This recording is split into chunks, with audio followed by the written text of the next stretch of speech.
every round of the playoffs so far, the short tracks have made the difference. In the Octane Series, it was Blake Cannon and Tom Wetmore who burst onto the scene in the opening round with a win at Richmond. Just last night in the Integrity Ignite Series, you saw Ethan Lane see big trouble and rookie Hunter Madalenas find victory in Bristol, Tennessee. And the Ignite Series was at this track only a few weeks ago. And so we have returned again. Welcome to Martinsville, Virginia. Welcome to the Martinsville Speedway. And for your second to last race of the season, the 2025 Integrity OCTANE Series heads back for another half-mile feature. We got 250 laps on the agenda today for what is our longest short track race on the schedule. Qualifying is on the move, and your Championship 5 are taking to the track with their qualifying times as we speak. Welcome back live on FTN Broadcasting. I'll be your host for tonight's event. I'm David Droids, commentating and producing. 6 drivers are within a tenth and a half right now in qualifying. Nate Campbell being the last of which he is among the many now trying to get some early times in that sit strong. Provisional pole is held as it stands by the number 4 of Nick Tarbuck. And Ethan Lane puts it in second. Casey Shue, 18th place in the number 5, a podium run last night, and a career best finish for the number 4 team on Monday nights. Maybe a chance to go back and do a little bit more tonight as Casey parks it in the inside garage. Tom Wetmore's on the way, 22nd of those on the lineup. We have just under 30 drivers registered tonight, and it looks like with Wetmore parking it there, he will sit in 17th in our qualifying lineup. Jared Davis on the way. Jared right now going to be coming out of turns 3 and 4. He's not a championship contender on the Tuesday night tour, just getting some extra laps in. As right now, looks like his qualifying times both have been invalidated. So he's getting some practice with a minute remaining. But as he takes it off the track, 22 drivers have taken a time and 6 have not. So we have 28 drivers registered with us. Not all of them have taken a lap.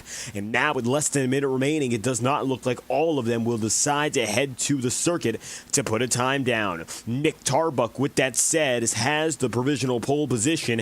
And in only a few seconds, if the time runs out, he will grab his, of course, number 4 team, a pole position and a critical one to take.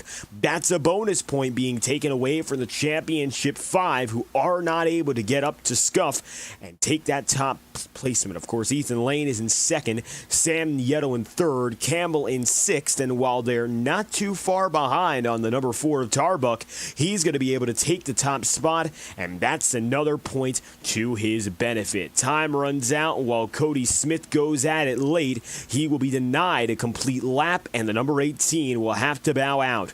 Pole position for Nick Tarbuck, and 45 points under the cut line. It's do or die tonight, win or go home, and Tarbuck, he knows it. He's going to find himself lined up P1 as he takes it to the top of the board and takes pole from Martinsville. Big pole position for him. Ethan Lane lining up 2nd. He currently has the advantage of all drivers in that championship fight.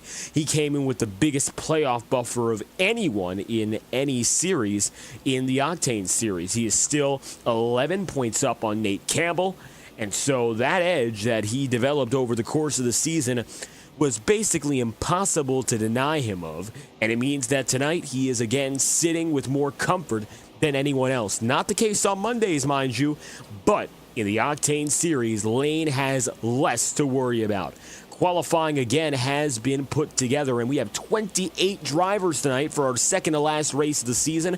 Attendance has been strong all year round, and that's the most exciting part now. We still have a strong field set to compete in just a few minutes' time. And so, before they take on the racetrack, Let's get to know who they are, where they start, and of course, it is most important as you look at the guys at the head of the field.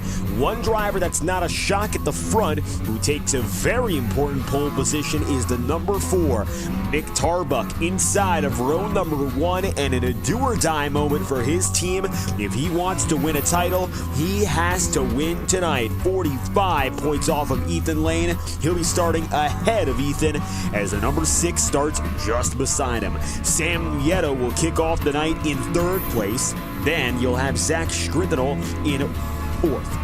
Nicholas Ward in P5. Nate Campbell, who is 2nd in points, 11 back on lane, begins today in 6th. 7th place will then be Jacob Fife in the number 36, and 8th is the 37 of Alex Kim. Bobby Keith, again impressive in qualifying, to go 9th, as 10th place is Josh Gallagher. 11th place is Brock Potter, and 12th is Woody Mahan. 13th place on the day, just after Mahan, is going to be Brian Yazik with Sean Kalist in 14th. Ross Cato, 3rd in points. He'll be starting 15th. Matt Sizzler goes P16 with Tom Wetmore and Kyle Cooper down to 18th. Ending your top 20, Casey Shue and Eli Cars with Galen Gidman, Nolan Potter, Jared Davis, and Don Stevenson to 24th. His P25 is then held by Cody Smith, one of the final drivers not able to take a time. John DeBarro, Brant McClendon, and Randy Fiash are the final drivers on your 28-car starting lineup. 14 filled rows, 28 drivers, and the Championship 4 C3 starting in the top 4. Nick Tarbuck with a clutch pole position takes the top spot as we are just minutes away from the green flag in Martinsville. That's your starting lineup. Tarbuck and Lane, your front row.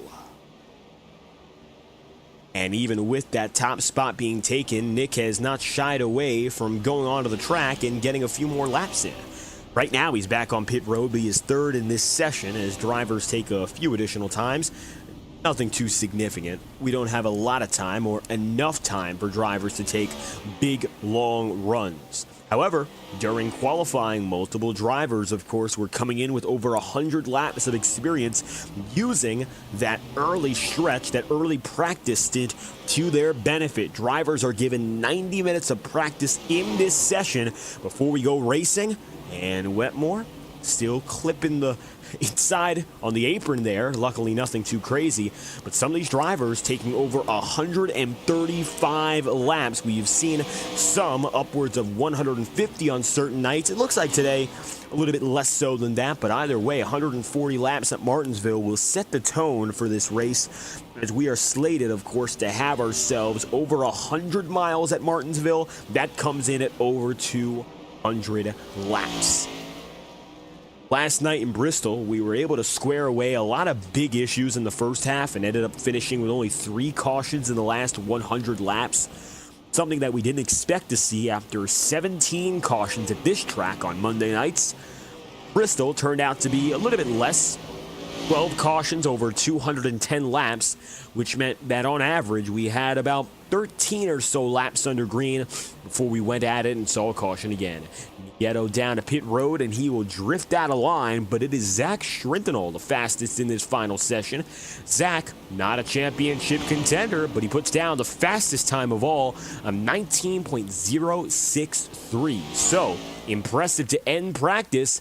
Let's see if we can build on that in the next coming moments. Green flag set to fly in just about 3 minutes' time, and grab a gear, go green, and finish off our short tracks for the season. 250 miles on the table, of course, if it was a 1-mile track. It's 250 laps, 125 miles, led off by the number 4 of Nick Tarbuck.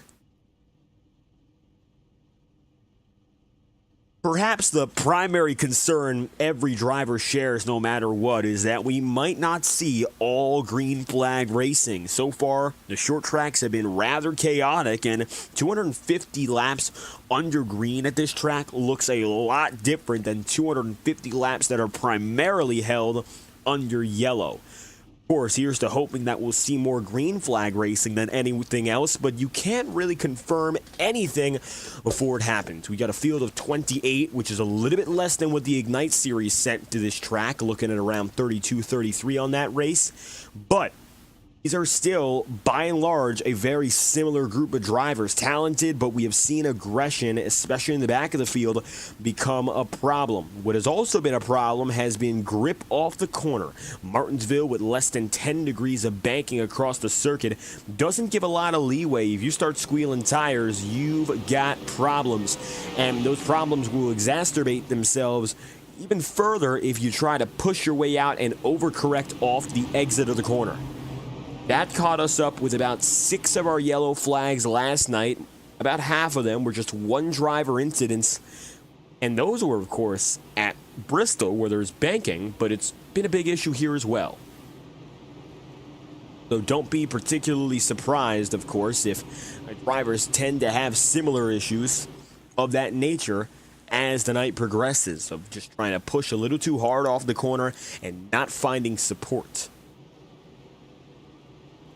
One lap to green this time by sunny skies. It looks like it's going to remain that way all throughout the day. It's going to be an afternoon race fully, so a day-to-night transition will not be happening. Looking at our weather, 74 degrees, the ambient temperature. Track temp is coming in right now at 89 degrees Fahrenheit, so even though it is sunny, it isn't really warm, and that's going to be one thing that really plays to the benefit of the field above all else. Coming out of 4, Tarbuck. Alongside him, Ethan Lane. Here we go again for the 29th time this season. And with the championship on the line, Tarbuck can do no less but win if he wants a chance at the title. Green flags out. We're on the way. Welcome back to full speed racing from the paperclip.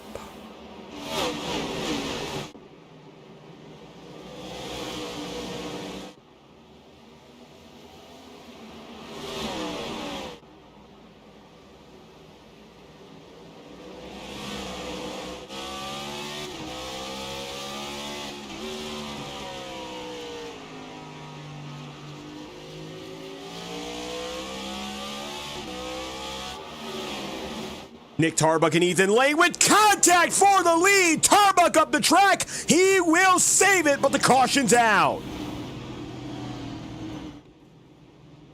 First yellow of the day. It was for the fight for the lead. And it looks like already aggression. Tarbuck certainly not going to be happy at all with how he's being raced so early.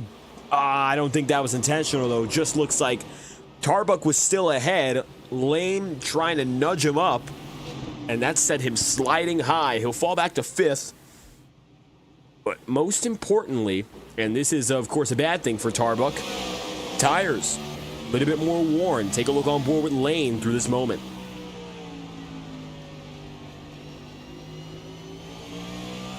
This should give you a better idea as to why Lane made the call to dive to the inside. I don't think he was expecting to spin Tarbuck out, trying to nudge him there. But so early in these opening 3 laps, we have another quick, to begin this race, caution.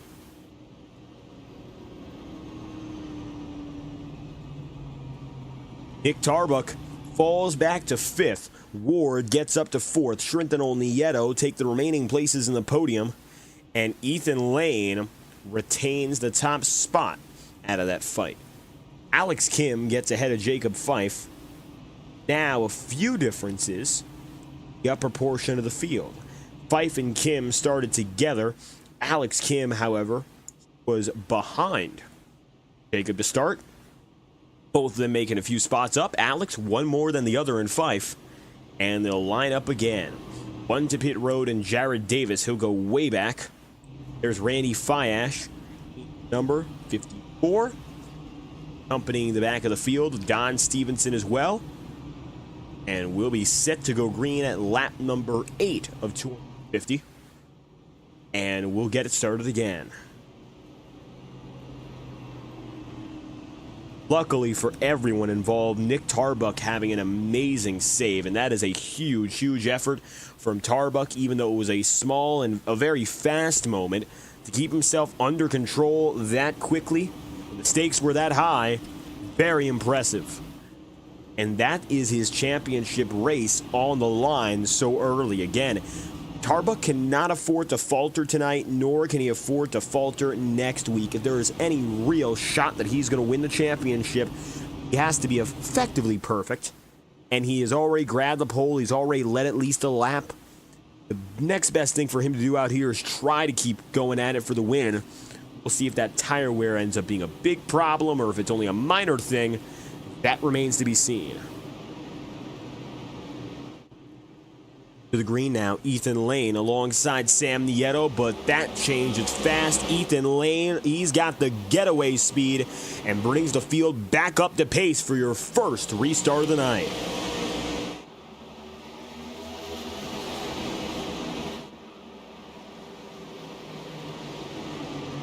Nick Tarbuck, Nicholas Ward, side by side briefly. Ward gets the better on the outside and will surge out in front. Sam Nieto was 17 points back on leader Lane in the championship to this point. Now, tonight also going to be a pivotal opportunity for everyone to catch up to Lane. Lane winning tonight would all but seal the deal in a championship as long as he shows up next week. However, it is a points-based discussion. Ethan Lane has been finding on the Monday Night Ignite Series tour that the point situation from the previous races doesn't transfer over, and that can hurt heavily. Lane, as a result, has fallen back in that championship race, and he can't afford to take any chances here, even if his gap seems comfortable. An 11-point advantage is big, especially since nobody else besides Nate Campbell is really that close. 25 points back is Cato. 45 is, of course, where Nick Tarbuck lies. But even still, if Lane gives up points tonight, you're going to see Nate Campbell on the tail end of the 16. You might even see Sam Nieto right up there. And Sam is priming himself for that opportunity in case Lane slips up and falls out of control.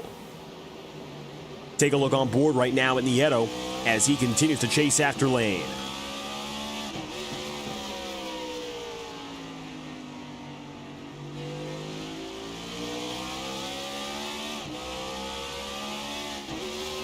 When we talk about the racing line at Martinsville, there really isn't a lot to it. You go down to the inside, you hug the inside corner, you stay there, and then you go on your way on the outset. And you do that again and again and again, and for the most part, that's about the best way you can run this track. Most drivers are pretty well aware of that. I don't think that there's ever been a situation where the outside is outright better, unless there's a very slow driver on the inside, and that leaves us with fewer opportunities to really see passing battles unless you stick your nose in literally on the drivers around you. That's what makes it more challenging when we get in a green flag groove or we get in a good rhythm at this track to really make it around. Jared Davis, for instance, has decided to do something different, and he's the first driver to go down to pit road at all tonight. All 27 drivers are on the lead lap, and none have incurred any serious damage. The only exception to those who have not gone down to pit road, of course, is Davis. He went down 5 laps in, and so right now he's running on an 11-lap-old set of tire. He, in that case, has slightly fresher rubber, but it hasn't proven any good for him, at least so far. Davis right now running in 24th. He has gained 3 from the back of the field. We'll see if this experiment plays out to be anything better right now, but with how spread the field is, it's the better part of a 14-second spread across the racetrack. I don't think those tires are going to be miracle workers and get a driver up a whole lap.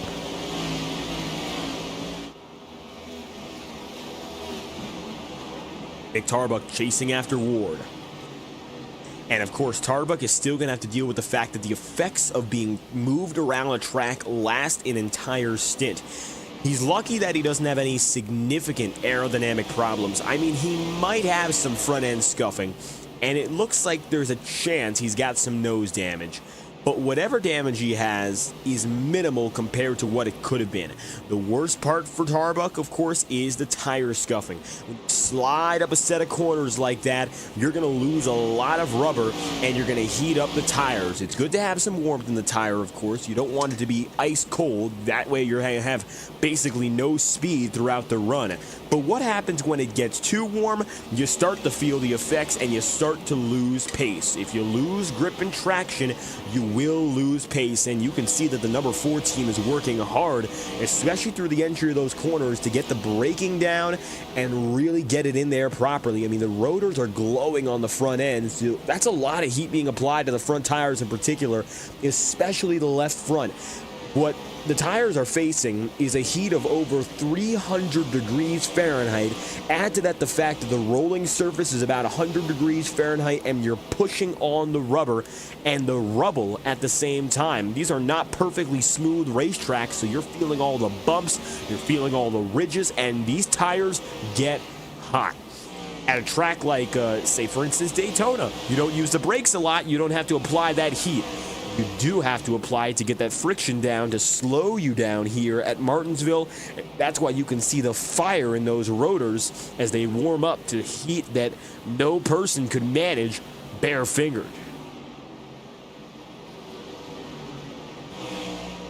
Ross Cato running in 14th right now. He is in the middle of our championship hunt. He finds himself the 4th seed as it stands.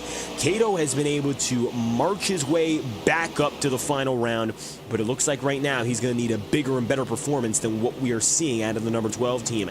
Cato, alongside all the final 5 drivers last week, had a moment of their own. Of course, each of them was able to get in the fight, lead some laps, get into the top 5 mix amongst each other, but Cato wasn't able to execute at the tail end, much like, say, for instance, an Ethan Lane or an Nate Campbell, and that's what separates him from the upper echelon of this final fight right now. 25 points is a recoverable distance. If there's a mistake made by Lane or Nieto up and ahead, it's not an all falls down situation where everyone needs to have a terrible moment for Cato to even have a chance. But with that being said, Cato still is not in the best position, so to run 14th doesn't do him any favors.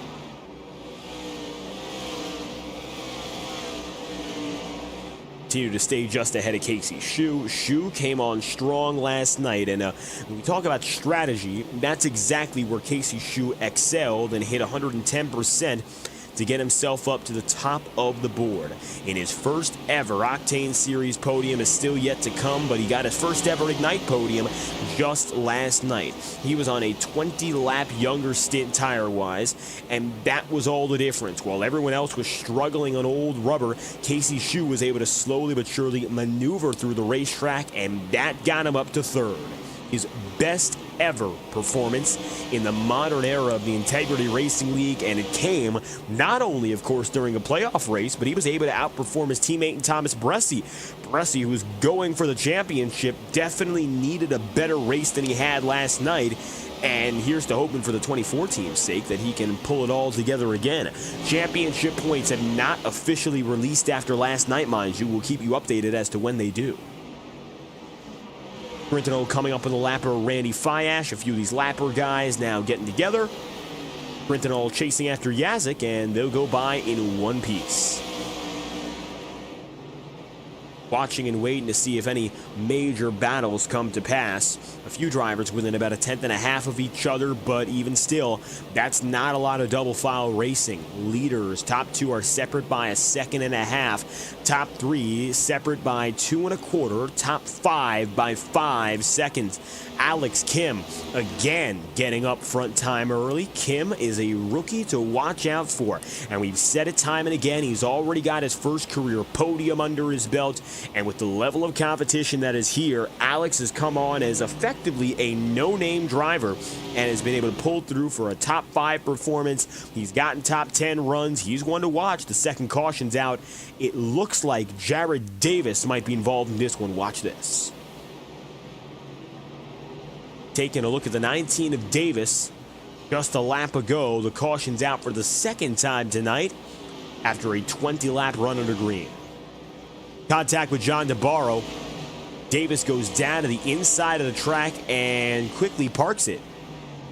That looks to be what caused the yellow. We're looking at it proper. The yellow flag's out on safety grounds. There's Jacob Fife. He got away okay, although he wiggled at the time of the incident. Watch this. Jared Davis and John DeBarro involved with each other. And that is your second caution of the day.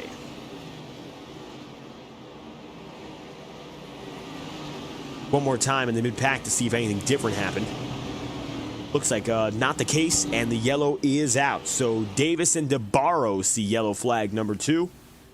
And the field is at a standstill again as Brian Yazik now leads. That's because Tarbuck and Ethan Lane have gone down to pit road. Ethan Lane beats Nieto out. Then comes Tarbuck. Then Nicholas Ward. Immediately after Ward, you'll have Alex Kim and Nate Campbell. Looks like we have 10 drivers who held out, becoming a smaller group of only now 7. Galen Gidman is the last of which you'll have Nolan Potter, Kyle Cooper, Woody Mahan, Bobby Keith, Jacob Fife, and leader Brian Yazik. Those who officially stayed out over the course of that stretch. So an early call to pit road for those drivers who just went in. Keep in mind, 125 miles on the table today. 1 pit stop is necessary no matter what. Going down and in that early most likely means we're going to be seeing at least 2 pit stops run by all drivers today.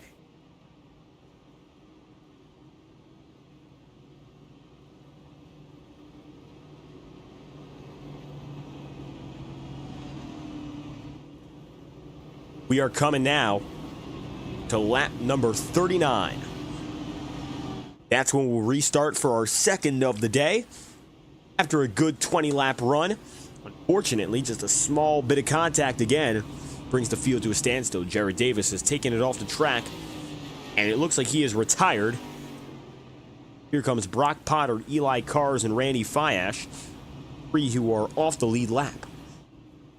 Don Stevenson will be your lucky dog and become the newest driver.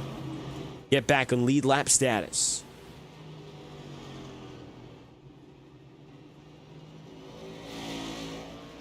One to green. Yazik and Fife side by side. Ready to roll through, grab gears, and do it all over again.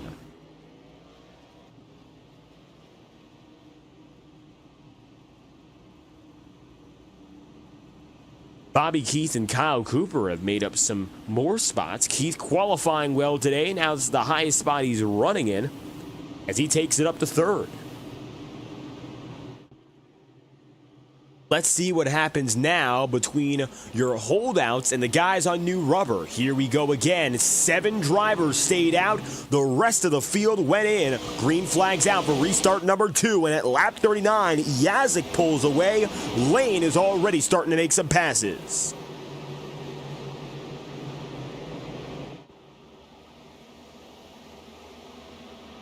Yaz through the opening sets of corners is unchallenged, but Ethan Lane is using the outside, and this is where the tire advantage comes in. Even though the inside is very rarely unpreferable, caution's out. I think we saw some contact in the back of the field again, and yes, we did.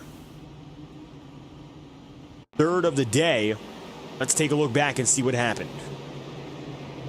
Alex Kim. So Kim and the 37 involved with this one. And the rookie, running as high as P5, is dropped back. Yellow flag number 3. Watch what happens. Getting nudged a time or 2 by Tom Wetmore. And then down the back straightaway he goes here. Up high. Oh, he cuts loose. And as he drifts up, the yellow flag is called. Eli Kars also drifts around and hits the wall. And the caution is out. The 82 of Eli Kars, the 37 of Alex Kim, ring out your 3rd of the day at lap 42. So after a longer run, everything slows down again, and the yellow flag flies.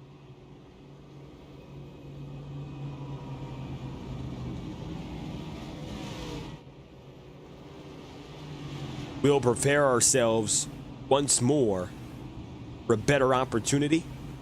Long Brian Yazik gets away, and he had no problems in the slightest in doing so. Yazik still leads. Of your drivers who are on new tire, Ethan Lane has gotten as high as 5th.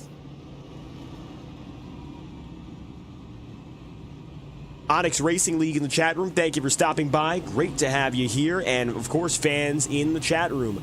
If your favorite drivers out there are going for the title or if they're just going for the win, let us know and sound off. We would love to know who you're rooting for tonight. 28 drivers have taken to the track, and it's a great combination of them. Some of the best that we've seen all throughout the season. Some newer drivers as well. Rookies and veterans in the late going are still fighting each other. And it has been exciting every step of the way. We are set to go green. Next time by, that'll be lap number 45 for start number 3. And so we will roll again with Yazik in control. Then the 36 of Fife in second. Mahan, Potter, Ethan Lane wrapping up the top 5. And again, all but 7 have gone down to pit road. The holdout who has dropped the most positions, Galen Gidman, is now in 8th.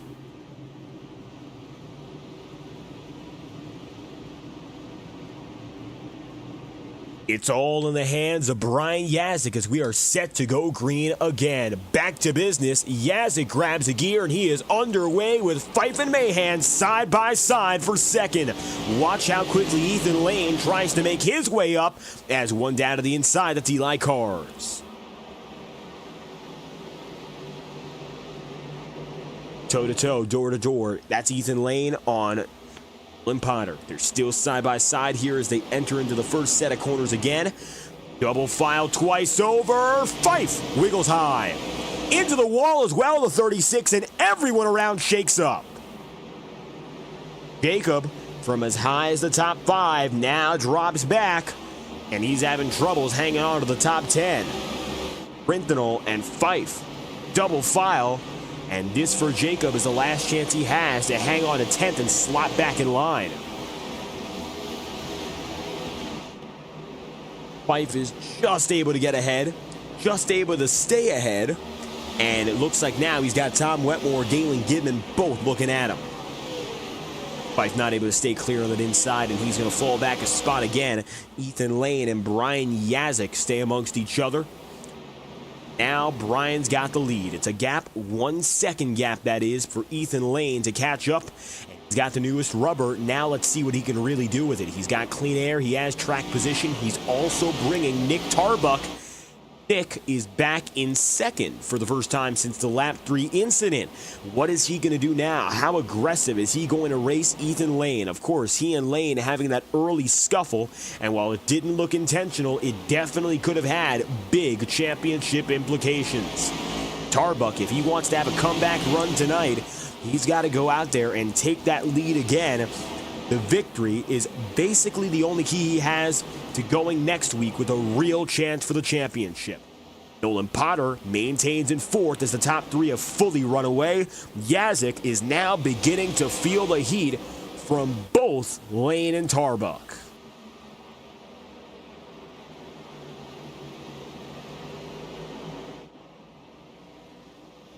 Not a nudge just yet, but it is clear Ethan Lane is getting closer. 52 laps in at a 250, and a fifth of the way through. Yazik is still a quarter of a second up. Not a big advantage, mind you, but it is just enough right now to keep Ethan Lane behind. Will it be enough in the long term? I highly doubt it. Now you're starting to see a little bit of bumper nudging. Nothing crazy. Again, you don't want to see another incident like we saw with the 4 and the number 6. And Ethan is very, very mindful of that now. Yazik, again, has nothing to lose. The championship not on his mind. And so for Brian, this could be the best shot he has all season long to finally break through and get that maiden win. Why give it away when the championship race is not of his concern? And yet he's got 2 championship contenders breathing down his neck. Lane with a mistake. And he tries to put the bumper in. It only sends him further back. that not the move. He's lucky that he was able to get it away straight, as did Tarbuck. But as you can see there, Lane tried to put down the pressure and be the aggressor in the situation, and it actually backfired. Waiting for a mistake, though, never seems to fail. Yazik is going to give up the high side on his own accord, and that brings the leader, Ethan Lane, up to the front. Championship leader, race leader, Lane is now ahead of all, and Brian Yazik goes side by side with Nick Tarbuck. Nate Campbell and Nicholas Ward are going to be battling 5th and 6th of your championship 5. You have, of course, 4 of these guys up in the top 5. The only exception currently is Ross Cato. Ross is running in 15th place. So Cato is having, by and large, the worst night of the championship guys. And although that could change, and there's reason to believe it might just. No guarantees, of course, but it might. Ross right now is definitely showing struggles, but 2 years ago, the last time he won in the Octane Series, it was at this track. He did it when it mattered most, and that's what gave him a shot for the title. And now, back at Martinsville again, he cannot afford to fail. Every time so far, Cato's had his back against the wall this season. He's been able to uplift himself and overcome, but is this too much now? Is there too much on the line? Is there too little wiggle room to make it happen again? Or does Ross Cato have more under his sleeve that he could show off as the night goes on to really put himself up there? Honestly, we don't know the answer yet, and that's what makes it all the more exciting.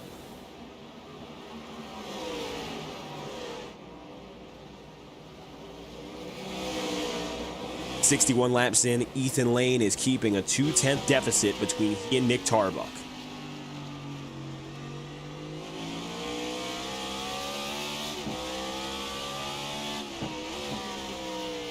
Nick has remained right with him here, so it looks like now that they're back on the same level of rubber with little problem. All things considered, it looks like they're basically lockstep on pace. Take a look on board now with Tarbuck.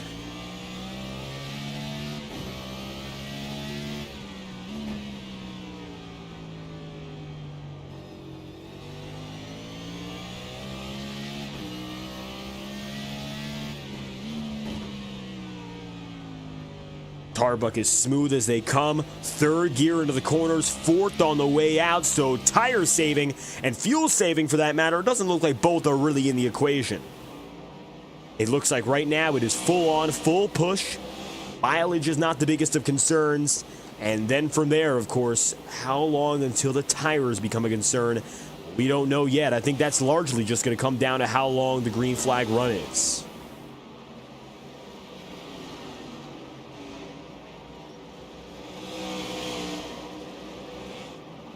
"65 laps in at a 250. Alex Kim right behind Matt Sizzler as he tries to get back in the top 10. Sizzler's watching Tom Wetmore. Oh, Wetmore up the track. The 51 sent way high. He will lose 3 spots just like that, falling to 12th, and that will bring Sizzler inside the top 10.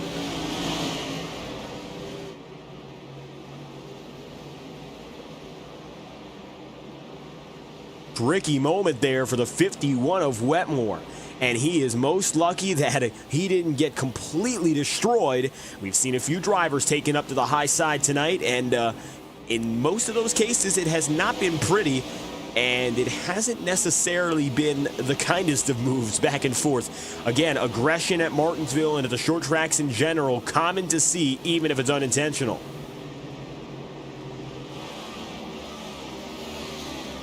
Well, Ross Cato, 61 of John Tabarro. They're now going to be 14th and 15th. Wetmore sliding around. Doesn't look like it's going to change much in position for these guys. Back half of the field remains constant. Not a lot of battling. There's Zach Schrintenal in the 20 car. Casey Shue further back here. And early troubles have only sent one driver home in Jared Davis. Nick Tarbuck, 3.5 back on Ethan Lane still. He hasn't made any moves to go out there and fight directly for the lead. And it looks like The only thing that might actually help him in doing that is the lap traffic that we're now coming up on. Randy Fiash will be the second to go one down on pace.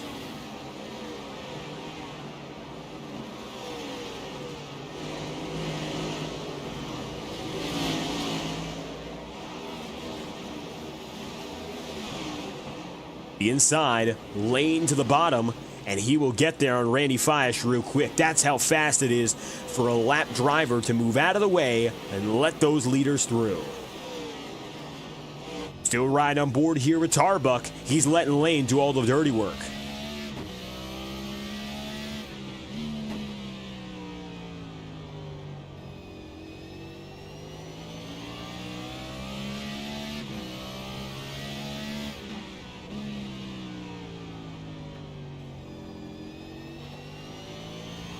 Don Kalis moved out of the way by Lane, and now track position becomes even more important. Oh, as Kalis wiggles out of the way, he's in trouble as the 54 of Fiash goes by. It looks like Sean is going to be able to put it back together, but you saw him wiggle high, and luckily he didn't catch anyone else in that. As we were saying, track position matters a lot more right now, and that's because of one big thing here. As it stands, you're also working with drivers who are off the lead lap, and they are, not physically speaking, they're not roadblocks, but they are definitely slower. And the less you have to work around them, and also less you have to work around the drivers who are at your pace, the less work you have to do, period. It's as simple as that. 75 laps in at a 250, the less work you do until that long green flag pit stop, of course, that's going to be a game changer. We got 125 miles on the docket today. That's 50 more laps than we saw in the Ignite Series race at Martinsville. And moreover, that is 25 additional miles, which means that a pit stop is necessary for every driver, no matter what. Keep that in mind. Brian Yazik in 5th place is the anomaly right now. He has not gone down a pit road once yet. He can try if he wants to go to the halfway point and make it a one-stopper. It doesn't mean that it's the best thing to do, but he can do it. And if he does so, then that's about twin 65-mile runs. He'll go for a 65-mile run the first time around, a 65-mile run around the second way through. He can decide to do that if he would like, or he can fall in cycle with the leaders around him if he so pleases. I don't think we're going to see anyone trying to go for a full 90-mile run. A 90-mile run would entail about 180 laps of racing, and if a driver is to go 180 laps, they're going to go far too late into this race, and then they'll have to go down to pit road with no time to recover positions. So if you're Ethan Lane right now, you're on a 44-lap stint. In the next 140 laps, that would bring him up to lap 220. It's possible, but that only leaves you with 30 laps or just about 10 minutes worth of racing to try to recoup any spots you lost. That's a hard no. That's something you don't want to do as a driver. You want to leave yourself with a lot of time on both sides before we get things started and after we get things started on a specific run. So, what we're expecting to see is that pit stop cycle in the triple digits will definitely happen, especially after the halfway point at lap 125.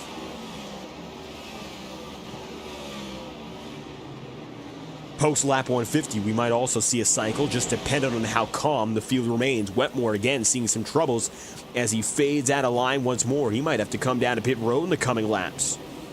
Watch what's happening now for the number 51 as Tom Wetmore sees trouble. And he was there with Alex Kim. This is just a lap ago, so an instant replay will show you, oh, contact up the wall and loose out of 4. Door banging with Fife, and he will keep it straight, but it looks like Wetmore with some troubles. 3-time race winner this season, and it looks like right now he's finding some issues on the track. First, he was slotted out of the top 10, and now he looks to have some serious right side damage, particularly on the fender. And of course, now it's suspension. And those suspension troubles are huge. And so Wetmore is going to have to come in for some extended damage repairs. Wetmore now to pit road. It's in lane getting by Casey Shue. That leaves us now with only 17 on the lead lap. newest of which to go down is Shu. The last of which who remains on the lead lap is Zach Schrintenel. 85 laps in out of 250. Schrintenel trying to stay on the lead lap here. Now, with the way that Lane is running, he could get up to guys who are within the top 15. 17 seconds back is Ross Cato, and he is not too far ahead on Lane. As a matter of fact here, Tarbuck and Lane are in the same frame as Ross Cato, and so Cato's really in trouble. He would be the only one of the championship contenders to go one lap down. However, there are only now 8 drivers within 10 seconds. Oh, big contact. Kyle Cooper and Casey Shu. Caution is out. Take a look at this. And Casey looks like he got into it after it started up and ahead. With the number 73, Kyle Cooper. Cooper had contact with Ethan Lane and then went in to Casey's shoes. So it looks like the leaders and lappers getting involved with each other. And for the first time tonight, Lane definitely felt it. Here's a replay. Not a moment we want to replicate again. And it didn't start with Casey Shu. Started ahead of him here with Kyle Cooper. Schrintenel with a slight tag. And then Ethan Lane ended up nudging him further. Caution's out for your 4th of the day. By all accounts, we're doing a better job than we've seen beforehand with yellow flags at Martinsville.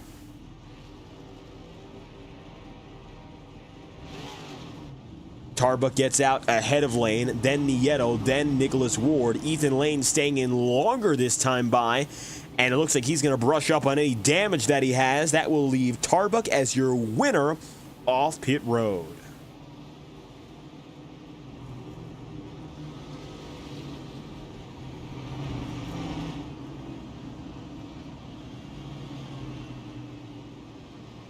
Caution for the 4th time in 90 laps. That is a much better rate than what we've been working at in the Ignite Series, and that was a good long run, a healthy one just to get some lap traffic cycled through. And a few drivers, of course, going to get back on the lead lap now. This will give us 21 on the lead. Sam Nieto in 2nd, Nicholas Ward in 3rd. We will restart at lap number 92.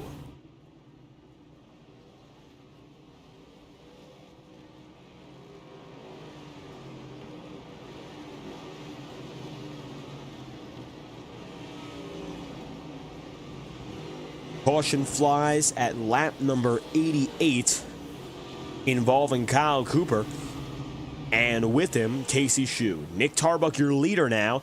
Ethan Lane is going to make a call to stay a little bit longer on pit road, and he is on a 2-lap stint now in 7th.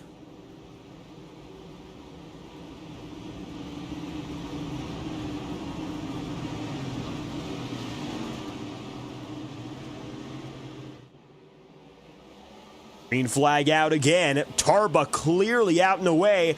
Brian Yazik fighting for 2nd, and so it begins again.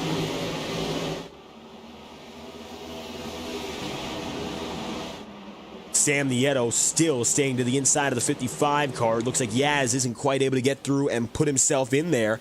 And as such, we begin again the battle, and it looks like now Tarbuck is back where he started it. Ethan Lane trying to work his way back up there, and oh, Yazik! Brian Yazik with a huge hit to the bottom of the racetrack. We stay green. It's a single car incident. No call on the field for a caution, but what just happened to Brian? Take a look and you'll see.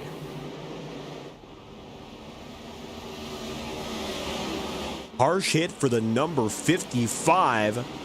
We are still green. And it looks like he just got loose out of 2. Lost it. He kept it straight, didn't spin around, and so the yellow flag not called, but Yazik now going to be on pit road with major left side damage.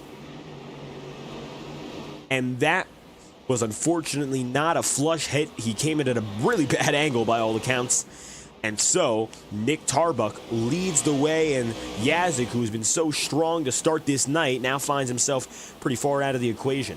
There's Nate Campbell, there's Ethan Lane, Nolan Potter as well, all of which who have been company, for the most part, up in front. Nolan Potter might be able to break through for his first top 5 in the playoffs. He hasn't been able to get up there so far.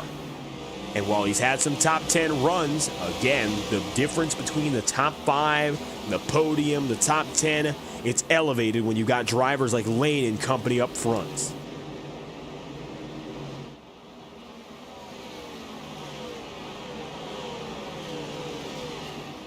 Nate Campbell definitely beginning to feel the pressure. Lane has been able to take himself back up to the top 5 just as immediate as he left it. Duck into the inside. No dice yet for Lane. Trying to find that perfect window, and there he has it. Just had to wait. Ethan has had a little bit less success really pushing and shoving his way for passes. It just looks like waiting for a driver to slightly open up their line and widen up their groove has been his way to success, the go-to for tonight. And of course, perhaps keeping in mind what happened at the beginning with Nick Tarbuck changes up his mindset, but he's got to be delicate when he goes out there and tries to put a shove in. Luckily, Tarbuck able to get away from it, and at the lap 100 point, he's back where he was at lap 1, but there was no guarantee that was going to be the case with how it all started. 101 laps in, 0.8 of a second advantage. Another very big thing that we have noticed is that if you got track position, you are set. It doesn't look like anyone who has led for any long period of time has had to worry at all about really being caught up to. As long as they are the faster driver to start on that restart launch, then they have not been beaten anytime since. Tarbuck and Lane's early battle, the very first battle, mind you, in the opening laps, might be the lone exception, but that one came by virtue of a really difficult fight that ended up being quick with contact. Otherwise, the green flag racing has shown that if you are the leader, you will very likely just stay the leader, and that's that. Cody Smith, 7th right now, coming up on Nolan Potter. Smith had some earlier troubles, but it looks like he's worked his way out of them, and he's having a good run.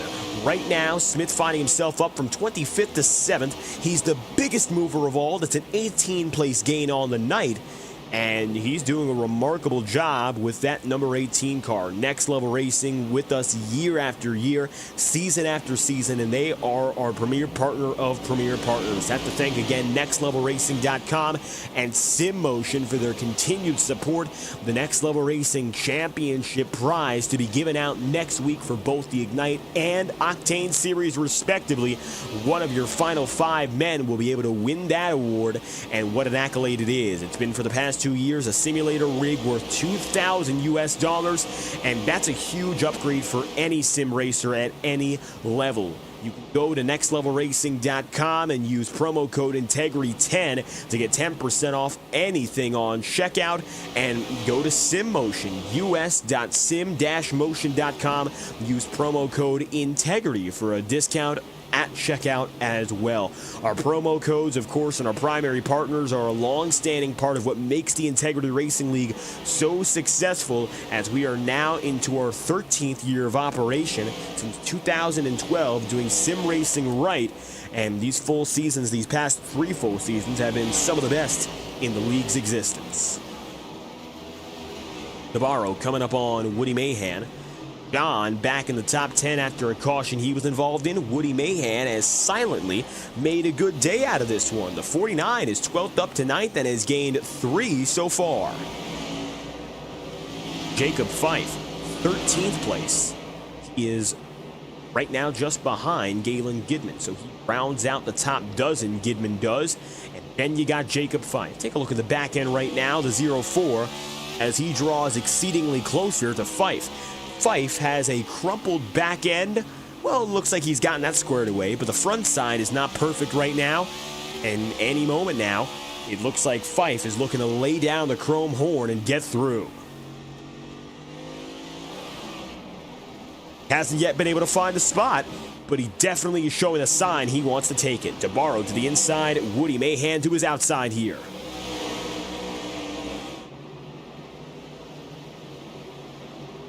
Mahan, just a groove and a half high. John DeBarro gets to the ceiling of the circuit himself. Advantage DeBarro in a 112, lap 112, mind you. The leaders right now are on just about a 25-lap stint, so with the rest of this race in mind, they've got about 120 laps remaining. In theory, you could see these drivers go the whole distance. I actually don't want to say in theory because it's very possible they do that. It's not really out of the ordinary in a situation like this for drivers to run that long. However, the big concern at the amount of distance they have to travel now and the amount of time we have, the difference and distance isn't going to be the biggest problem. It just comes down to tires. Are they going to have enough in them to keep the tires in good shape for that long of a run? Last time by, Ethan Lane ran a 19.804, only 0.8 of a second slower than his best lap. But further back in the field, you're seeing some drivers who are on the verge of running 21-second laps. That's a spread of about a second and a half when it comes to pace. So I don't know what to tell you. If you're looking at pace right now, some drivers have a very firm grip on it, others not so much. Lane to the inside, and he's got one firm grip, and that's on the inside line. He's been able to find it by every which way an opportunity to take it through. And for second, he'll do it again.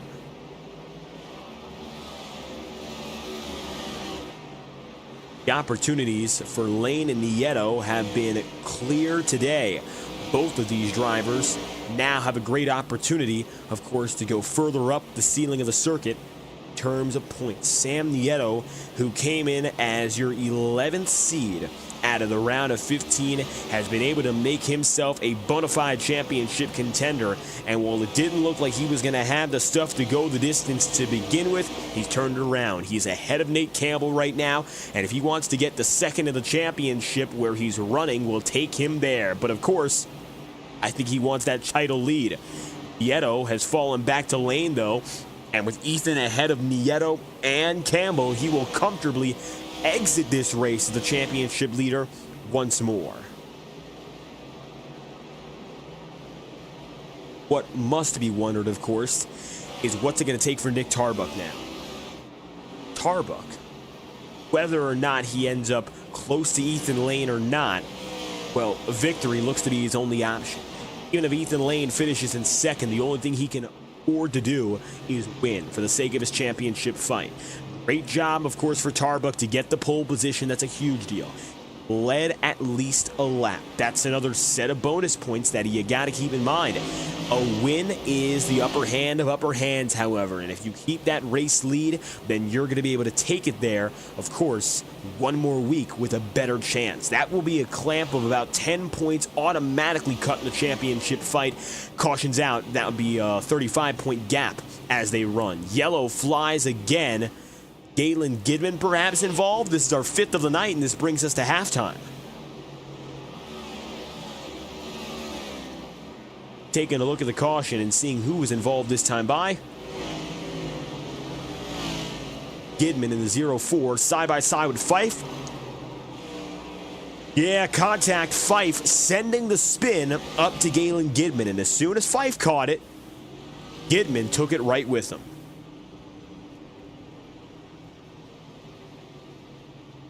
Caution is out. One more time. Watch with Fife here.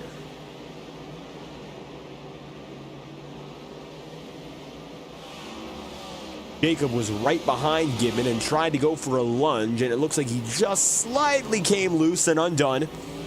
And that will take Gidman up the track. Both drivers will get away with minimal contact, and for that matter, minimal damage, as the field sees a caution at lap 123. Sam Nieto, Bobby Keith commit to pit road. They will be pretty lonely in that regard. That will leave Nick Tarbuck and Ethan Lane up in front as we anticipate a restart at lap 126. That gives us, give or take, 125 laps to go from here. We will set it off with Tarbuck leading the second half, same way he led the first.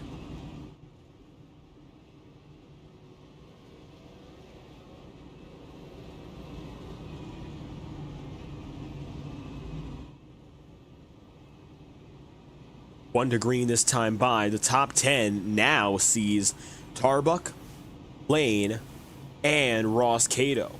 Sam Nieto is going to fall back, and that changes up who's where in terms of the championship race. Again, Cato getting a big opportunity. Martinsville, last time he was given a shot like that, he made the most of it as Nieto heads to the back of the field and goes one lap down.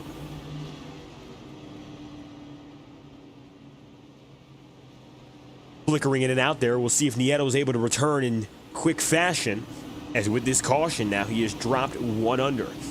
4 of your top 5 of the championship race are in the top 10. Ross Cato effectively swapping spots with Sam Nieto.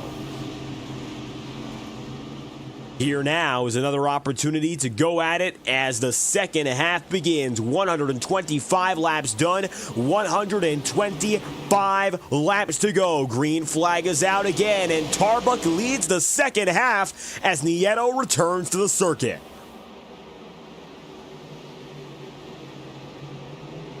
Nolan Potter to the outside on Nicholas Ward. That's for third. Ward remains tight with that number 34. Of course, Nicholas keeping it to the inside while Nolan stays on the high groove here. Yellow flag is out, and a quick caution, much like the start of the race, and this one's multiple cars. Take a look.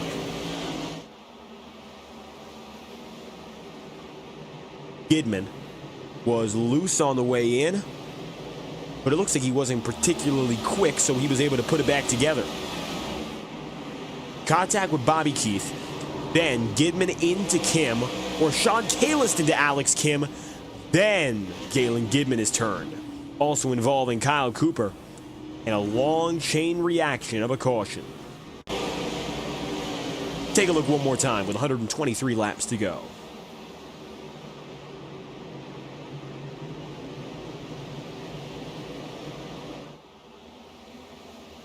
It looked like Gidman was almost able to escape. But unfortunately for him, he just got caught up at the end. Perhaps getting the worst of it was Alex Kim.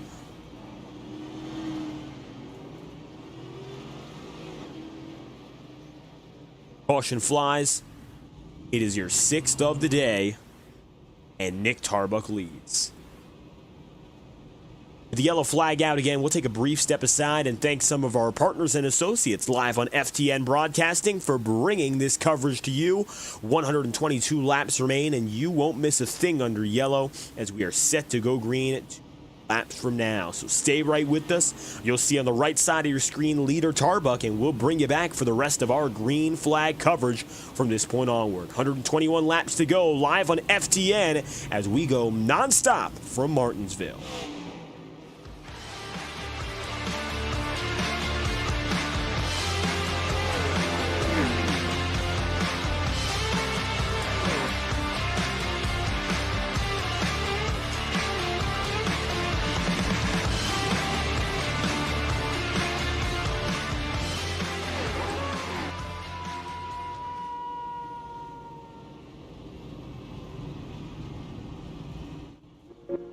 Boundless makes its presence felt.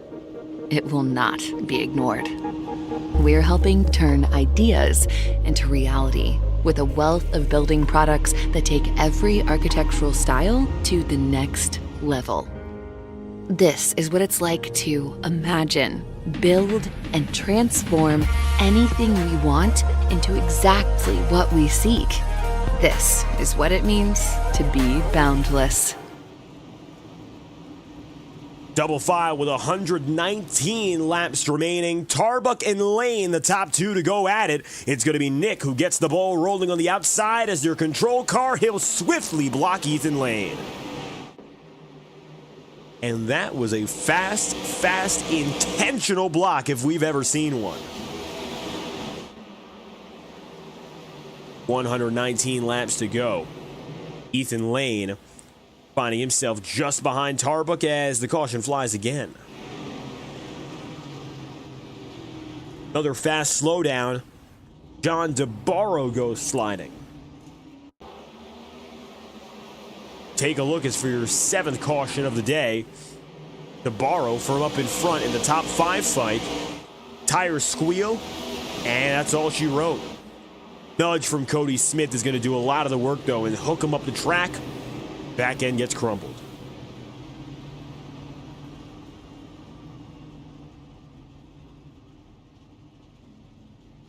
John DeBarro brings the caution back onto the field with some contact in the mid-pack.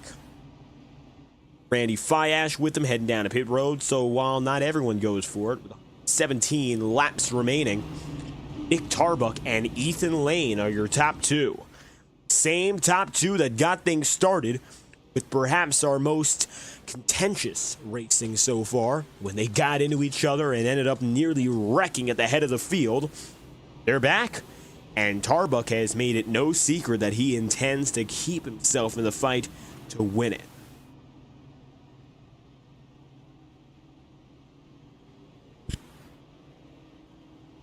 Tarbuck, Lane, Ward, Cody Smith. That's the way they run. Further back is Zach Schrintenol. Schrintenol right now is running in the 12th position. Galen Gibman in the 11th. Jacob Fife in 10th. Schrintenol, by all accounts, has had a solid night with some ups and downs. We saw him behind the top 20. We saw him in the fight just to stay on the lead lap. But given all that, he is now in a much better position and just looking to capitalize to finish off the day. What it really comes down to is that rebounding ability, and if every driver has that, or if any driver has that, it makes them significantly stronger than anyone else on the circuit. It just depends on how good you are rebounding from any problems. Nick Tarbuck has done a great job. Granted, he hasn't really fallen out of the top 5 all throughout. It looks like instead he's been able to keep himself pretty well connected to the leaders, even with some tire scuffing and the contact with Lane, but he's come back to the lead, and now he has kept himself there. Side of pit road, iRacing pace car is the one and only to drop in. Let's get back to business. We have had a very, very strong run to begin this night. Green flag runs galore. Can we do it again? Green flag's out as we're back underway. Yellow flag, not in the air any longer. We're back going, and Tarbuck takes it over Lane.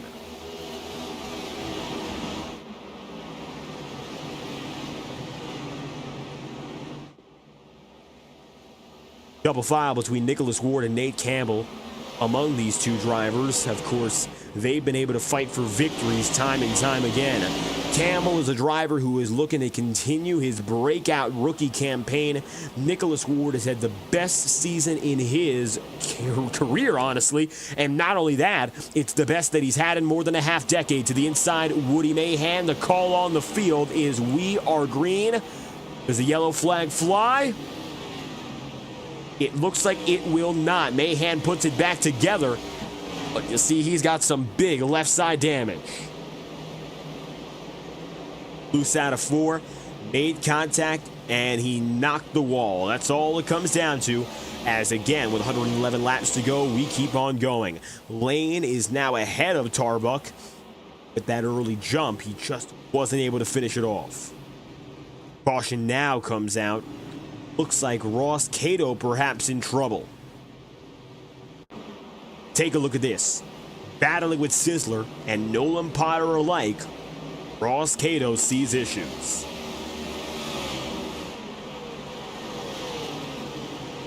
Up on the high side.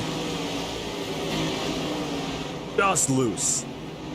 And unfortunately, it's track position he loses, but it isn't much when it comes to damage.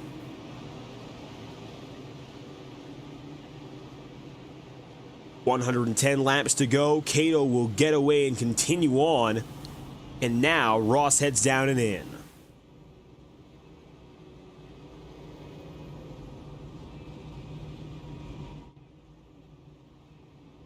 Ethan Lane now ahead of Nick Tarbuck as well. So these two drivers, again, continue their saga. What has been a very, very back and forth night between two drivers in polar opposite positions. One of them needs this result a whole lot more. Tarbuck, of course. He's the man who jeopardy. 45 points back on the title lead. Ethan Lane is the title leader. One more good run out of Lane very likely will bring him into a spot where he is a championship favorite by a firm margin. And not only a firm margin, but almost an unshakable margin into our title finale.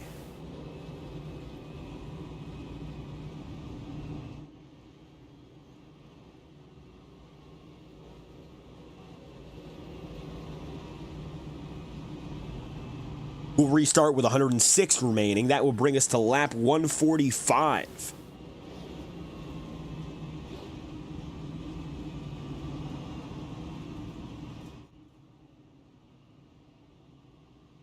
On the lead lap, 17, last of which is Sam Nieto, and after he took a brief step back. Good to see. He looks like he just went off on his own accord during that halfway caution, and he's been strong enough to run in the top 5. Now he's got to prove it all over again. 106 laps to go when Tarbuck and Lane take the green. Let's see who gets the jump and who gets the better of which.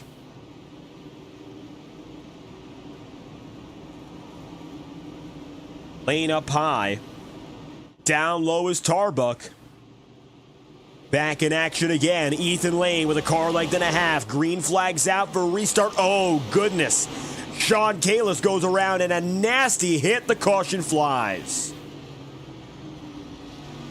Kalis did not even make it past the line, and the incident happened. Watch this.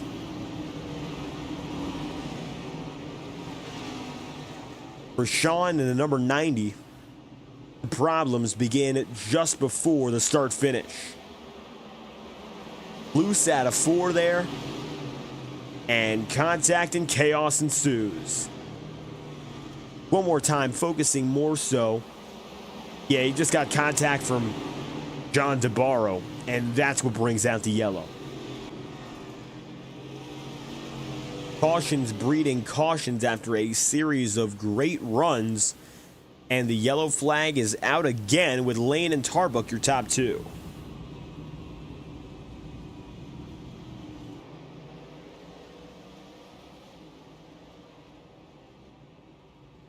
We'll see what happens now.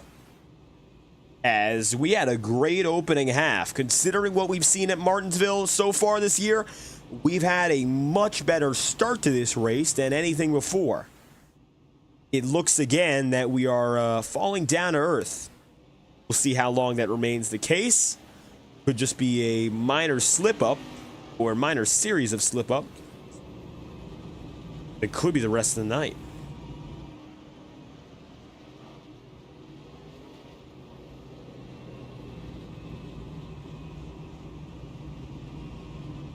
We'll restart with about 101 laps remaining. So we're coming close to the double digits being left. And in a night consisting of 250 laps, that is not a lot of time. More than half of this race has already come to pass. Strategy calls have been made. And very realistically, might just only see one more pit stop if cautions keep going. Ethan Lane and the leaders are on a 60-lap run. If they go 20 laps further, they could split the difference, come down one more time, and that would take them to the end.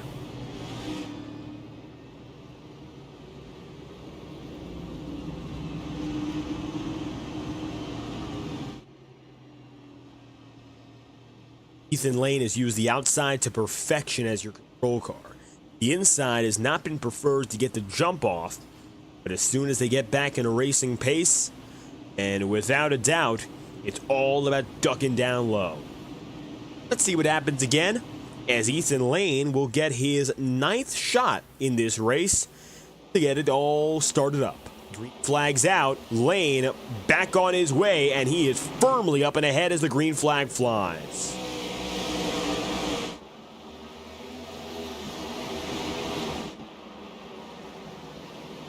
Cody Smith takes third. Now finding himself just within the podium placements, Nicholas Ward, Nolan Potter, and in addition, you've got Galen Gidman, Matt Sisler, and Jacob Fife fighting in the top 10. Nate Campbell scrambling to get himself back in there, moves Jacob out of the way. Jacob drops back to 11th. That will bring now Campbell up into P10. Woody Mahan side by side with Fife, a nudge once more. Nobody giving an inch in this situation. This is as tight as it gets, and not only that, this is as contentious as it gets. 99 laps remaining. Ducking to the inside again. Sam Nieto trying to get it down there on Woody Mahan to catch up further to Nate Campbell. Campbell has all of a sudden really made his move in. Nate is up to 9th. He's in the single digits. Let's see if he can do anything more with this. 98 laps remaining, single file all over again. It's going to become a tale of two races, and it's the fork in the road we are at. Do we see green flag running? Does that get us to the end? Or do we see caution become the tale of the night? Don Stevenson with some internet troubles. Nothing too crazy. We'll keep on going. Lane and Tarbuck now, first and second again, and they're running single file. The gap between them in pace is minuscule over the course of the last 2 laps. Tarbuck has been slightly faster by a total of 1/10 combined. 1/10 of a second over the course of just 2 laps. So, it just goes to show, even if you're just behind, you would still be quicker. And not only that, even if you're slightly quicker, it might not make much of a difference. Nick Tarbuck is, numbers-wise, a little bit faster over this stretch, but he hasn't yet been able to put bumper to bumper and really give it a shot. And so with the pressure he's pushing on Ethan Lane, it actually might be helping him out in just maintaining the position he has. And so nothing really changes if that's how it rolls. Cody Smith, then Nicholas Ward, Nolan Potter wrapping up the top 5. Top 10 is separate by about 5 seconds. Zach Trentinol being the first of which on the way out looking in. Then John DeBarro looking even closer at Trentinol. Jacob Fife and Woody Mahan, 13th and 14th, are in similar placements. Let's see what they can do right now as they're both trying to put some pressure. And then you got Ross Cato. Cato getting as high as about 7th today, but it looks like he only briefly flew up high in placement, and he again finds himself on the way back. Ross has to make the most of tonight. With Nick Tarbuck having a significantly better race than him, Ross might be going into this final race as your last seed in the championship, in which it is not impossible to win the title, but it really does become all but impossible. So Cato right now needs to recognize that in failing tonight, it makes next week almost a non-factor for the 12 team. He wants to win a title, it's every step of the way. And being in 15th right now is a misstep that is almost impossible to really recover from. 90 laps to go.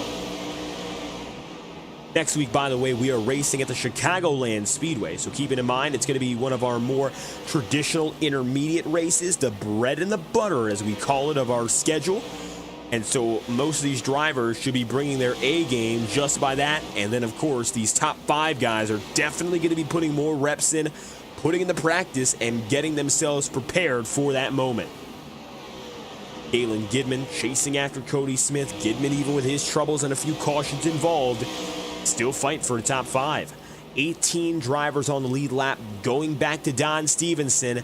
Lane is again putting guys off the lead lap and is now starting to build the distance to Nick Tarbuck.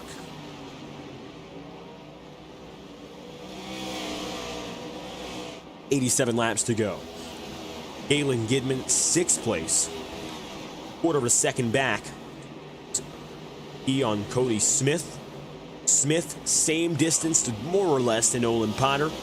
really going to be, again, drivers getting in that nice rhythm, which is something that has dominated this race so far today. Green flag runs have been able to take hold for the majority of these guys, and with that said, it once again brings the question of when drivers go down to pit road.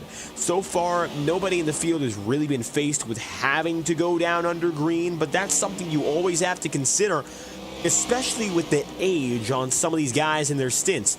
Ethan Lane has now got a total of 77 laps. With 85 laps to go, he's coming up on that midpoint, which is going to be perhaps the best time numbers-wise to come in. If he does it around that point, he'll be right on the money.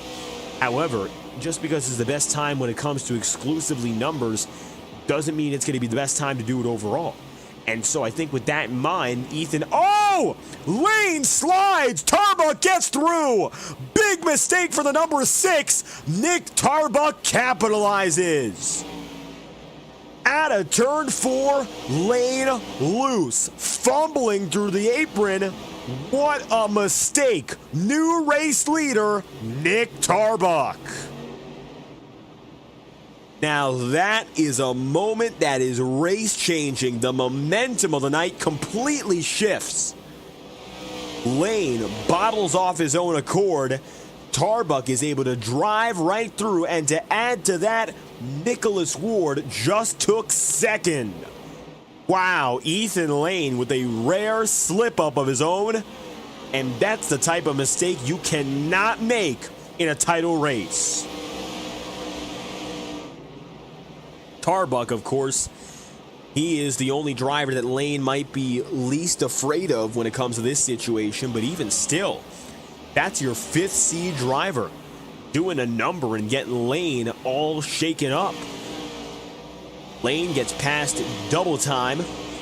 Nolan Potter in 4th, Galen Gidman 5th, Cody Smith 6th, Kyle Cooper then in 7th with Sam Nieto P8, Nate Campbell 9th, and Jacob Fife wrapping up the top 10. Rotors glow for the Sim Motion number 36 as Fife is the last man in your top 10, and talk about a game-changing moment. Ward able to get by for P2. See if Lane now can put the pressure on him again to try to get back to 2nd. I don't know if he's got it in him. Was that too much a blow and too fast for Ethan Lane? 78 laps to go. What a moment indeed. Now Nick Tarbuck just has to hold it down and try to finish the job here. Easier said than done, but with all the adversity he's faced in the opening 175 laps, I think he's got the inner resolve to go out there and really put it together.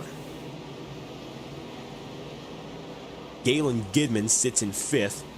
Cody Smith in 6th. Sam Nieto 7th. Kyle Cooper 8th. Jacob Fife P9. Schrintenel and Campbell all together. Those are your top 11 drivers. We mentioned 10th and 11th because they continue to battle. However, no battle between lead lappers now is side by side. Josh Gallagher, who's on the lead lap, is side by side with Bobby Keith, but as they run, Bobby is 1 lap down. 75 laps to go. Nick Tarbuck gets beside Randy Fiash. He'll make a move through. Nicholas Ward in 2nd here. Still getting hounded by Ethan Lane. Watch again from the backside, and it is very clear Ethan Lane, while he might not have himself in his best shape, still has all the drive and desire to take that spot back.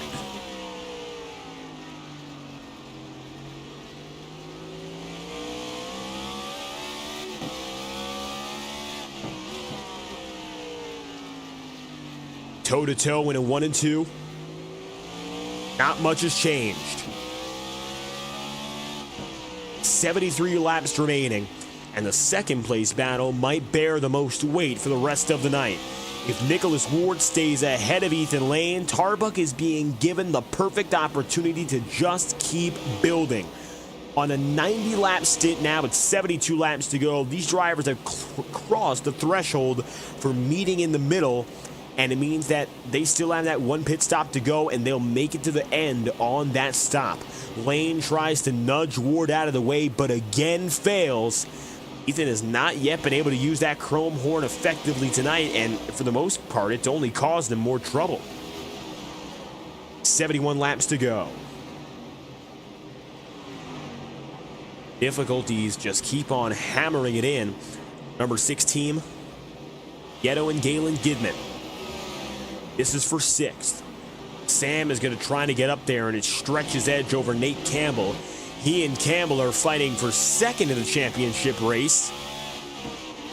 And getting through Gidman would help out critically in building some extra points up as an advantage.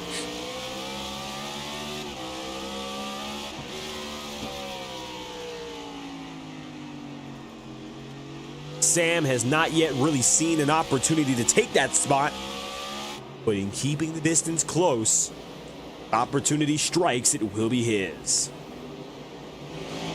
Josh Gallagher coming up on the 47 to Don Stevenson, the black, white, and pink 47 car. Ran the same paint scheme for the better part of the past 3 years, and of course most fitting now, October being Breast Cancer Awareness Month, and looking to finish out the season strong. Stevenson has done very well in playoff competition before. 2023, the Roval winner. Atlanta, the 2024 winner.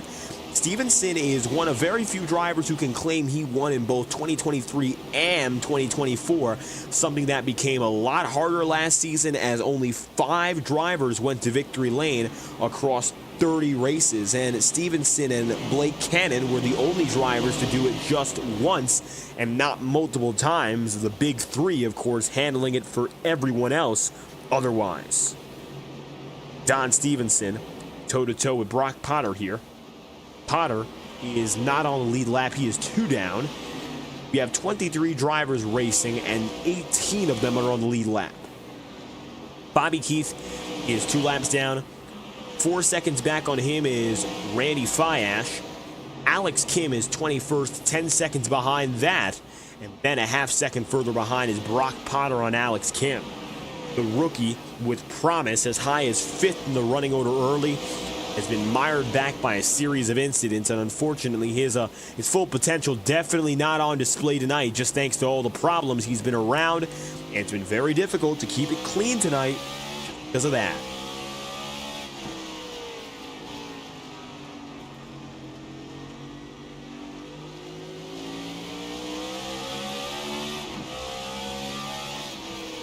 Mahan, toe-to-toe against Brock Potter. Advantage Brock now. He's on a 57-lap run of tire, mind you, so not particularly old. He's actually got himself younger rubber than these leaders that are coming up on him. Tarbuck, Lane, and Ward are on 100-lap stints now. Look who's in second, by the way. Ethan Lane did indeed get by the 97. Took a little bit more knocking on the door maybe than he'd like, but Lane got there. And so as he now finds himself right where he needs to be, Tarbuck gonna face that pressure again. What will Nick do about it? Of course, now to lay down and die is exactly what he does not want to do. Nick Tarbuck to the outside, and Lane fights back. That is huge for Lane. He made the mistake. He will pay for it and take the lead right before the caution. 60 to go. Perfect timing to lead for our final pit cycle. Unbelievable for Lane. Cody Smith got loose on his own accord, slammed the wall up high. That is your 10th caution of the night. And Smith brings it out.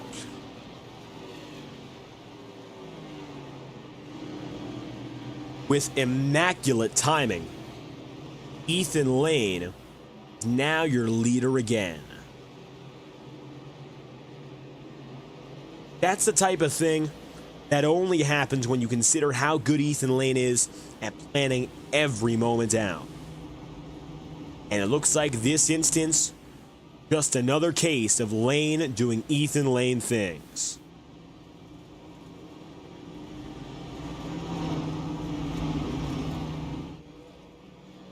Heading to pit road.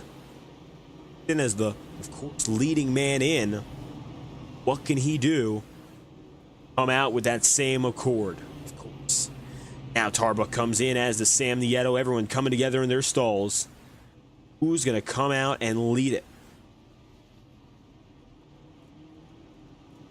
4 tires and fuel, the recipe for everyone. Ethan Lane will get the edge over Nick Tarbuck. Tarbuck and Nicholas Ward, barely going to be Tarbuck over Ward. Just a few fractions of a foot, a few inches. It was noticeable, but it was close.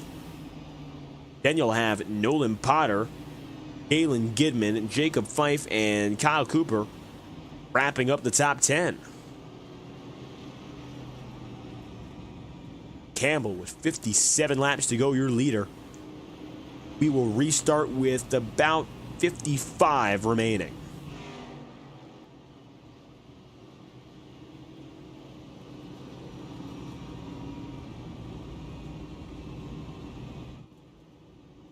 Ross Cato, Ethan Lane, Nick Tarbuck.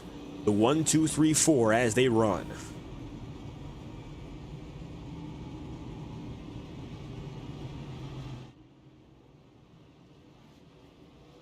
With Campbell deciding to stay out here, he's on a 52-lap-old stint.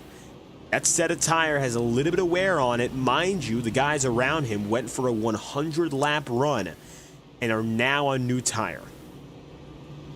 Is it going to play out well for Campbell to be one of the very few holdouts? He and Ross Cato, the two only? I don't think so. That's the issue. He doesn't have a lot of drivers who he can put it in as a basis on.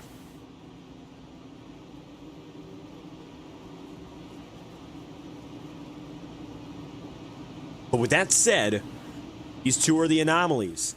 Maybe they can work together in some fashion to help each other out and get there.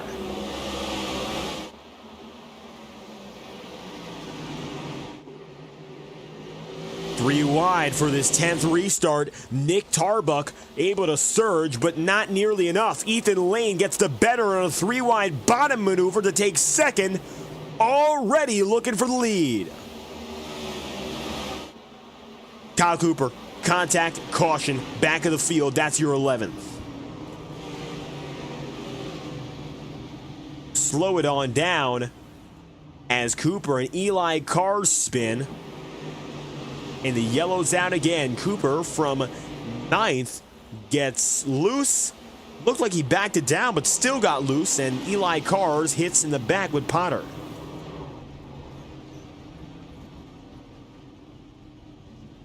Caution is out.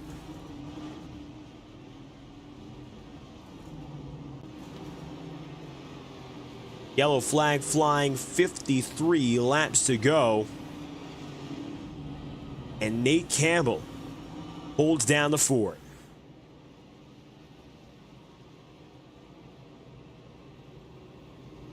We'll have about 50 laps to go on this next restart.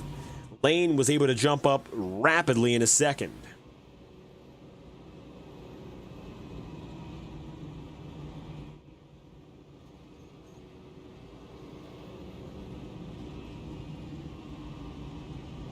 Slowly but surely heading to the very, very last moments of this race. Lap 200, we're going to cross this time by. Final 50 might see another level of aggression. Campbell keeps the lead. Cato drops down to 4th. Two drivers in the top 10 holding out on old rubber. Very risky call to make. See whether or not it ends up being the right one or if it ends up even being feasible in the long term, as it's going to be another chance. Peter Campbell again. 49 laps to go, we'll restart.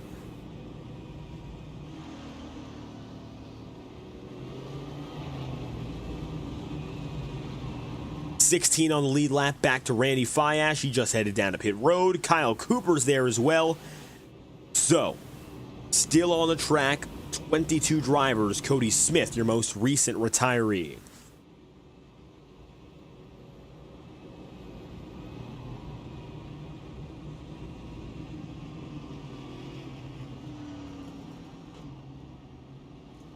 Campbell and Lane. Nate deciding to take it the inside, it appears. I don't know if that's going to be a good call. I mean, he's the control car, but what we've seen so far out of Ethan Lane on the outside has been a strength that has been impossible to replicate for basically anyone else. So what's going to happen with that being the case? Is it going to be Lane jumping out to the outside? Or is Campbell going to be able to defend well? Well, we'll see now as it all comes to fruition.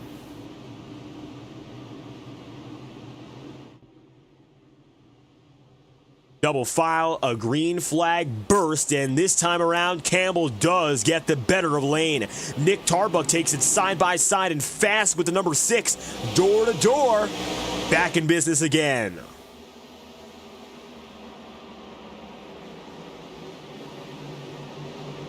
Nolan Piner and Ross Cato see it 2x2, multiple lanes deep. The only driver who's free from it right now looks to be Nolan. Ross Cato gonna slide 3 wide, and he'll lose multiple spots. Sam Nieto comes undone. Yellow flag. Does it fly? Yes. Nieto gets into Cato. Championship implications are big with this one. 2 of your Title 5 collect each other. Up the track from a ricochet off John DeBarro. Jacob Fife also slides. I don't think Cato has anywhere to go in that case. Take a look back with the number 12 of Cato.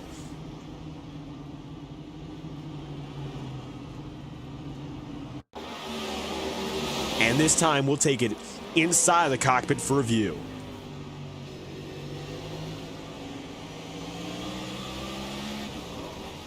When you're up top there, you can't squeeze your way down to the inside.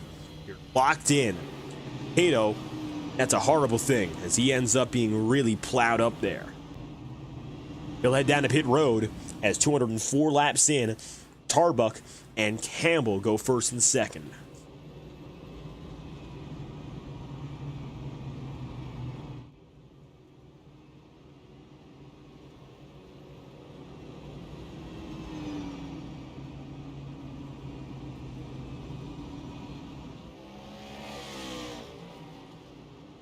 .46 laps to go. It's been a tale of ups and downs. Not a tale of 2 races. It really hasn't split. We've had green flag runs both the first and second stints.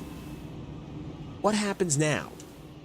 Do we see a little bit more green flag running? Or are we slowly but surely coming to the point where it's all but done for?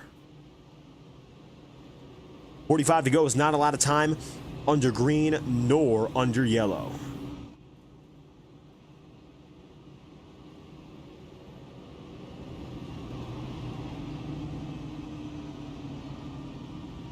.43 laps remaining. Campbell and Tarbuck at the helm.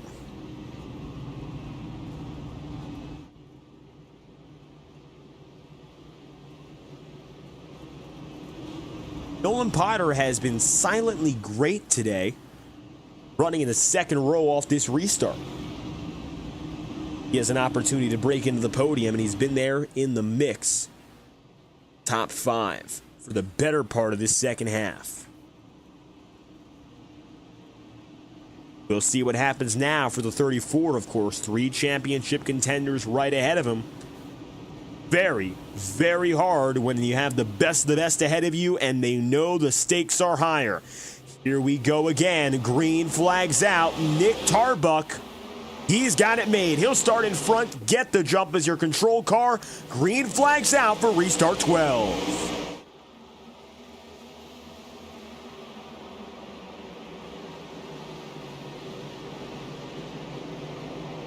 Galen Gidman, turned by DeBarro, sliding, skating down the track, call on the field, caution again. We'll play back the entire cycle there, but it's pretty simple what happened. Gidman just tapped on the end of turn 4 and luckily locked it up with minimal contact on the way around.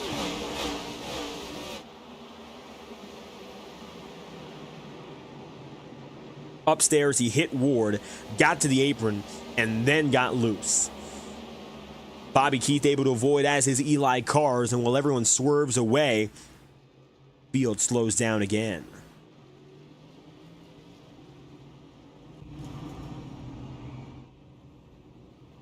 Less than 40 laps remaining. Will we return green?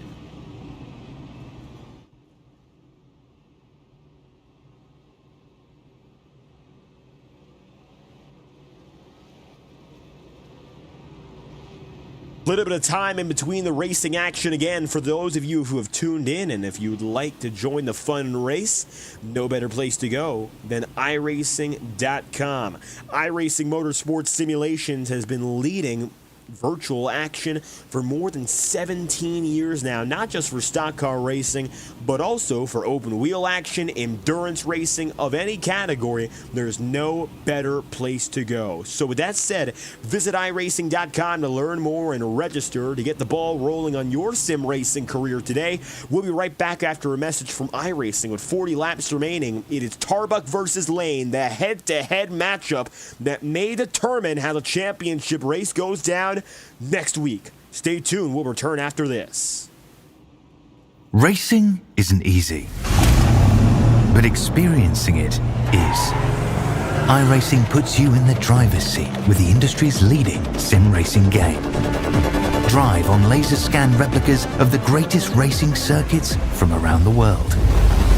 Go head-to-head against other drivers chosen by skill-based matchmaking to ensure competitive racing at every level. Compete across all your favorite series. In officially licensed cars, engineered to deliver the most accurate driving experience possible.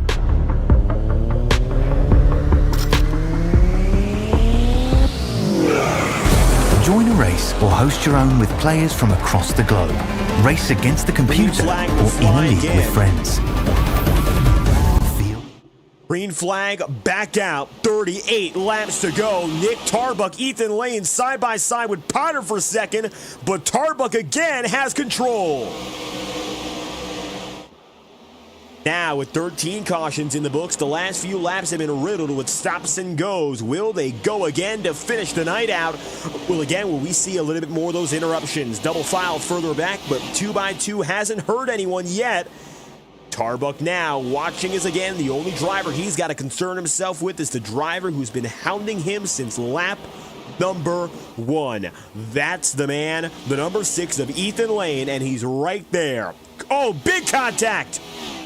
Rental and company further back. We are still green, even though everyone shook around. Now the call on the field is a yellow. With how many drivers looked loose, I'm surprised it was green for as long as it was. Caution again.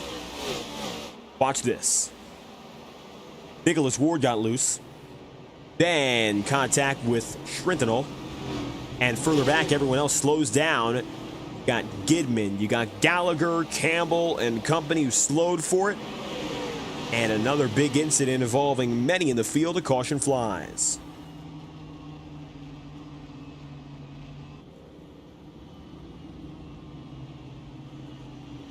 Nick Tarbuck with another break. Less pressure from Lane as there's less time under green. At any rate, we're going to have just over 30 laps to go when we go green again.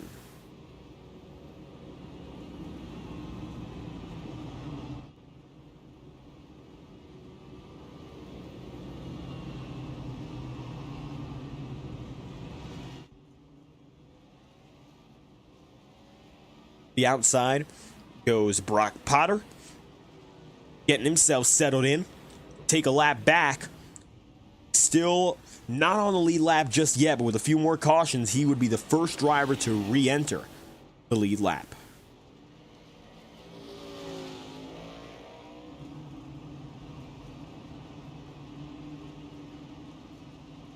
Potter heading to pit road for some service in the meanwhile.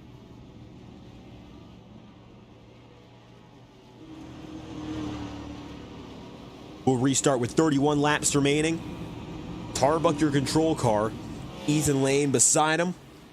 John DeBarro up to a race high in 4th. Matt Sizzler.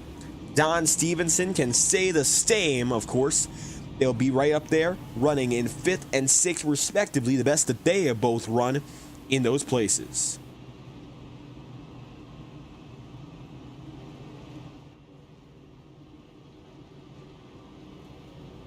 So maybe more of these underdogs can come in and really give a fight.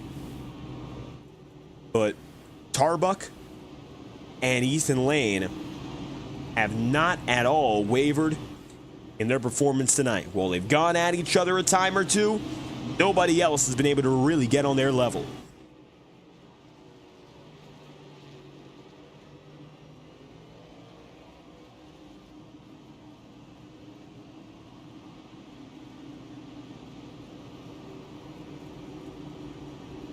Side by side, Tarbuck and Lane, as they've done it again and again and again. Now's time to see a little bit more. Nick Tarbuck pulls away with 31 laps to go. John DeBarro side by side with Ethan Lane. Can DeBarro stay on the podium? Or will Nolan Potter give him a little bit too much pressure? Green flags out. Sizzler right behind. Don Stevenson up way high there, and he's going to fall further out of the top 5 and now barely inside the top 10. Gidman, Jacob Fife, both getting by him in one foul swoop. Nick Tarbuck just has to keep on hanging on. 30 laps remaining. It's a difficult night as the caution flies again. It's your 14th of the day.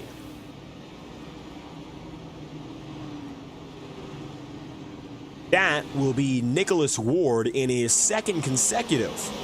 Watch this.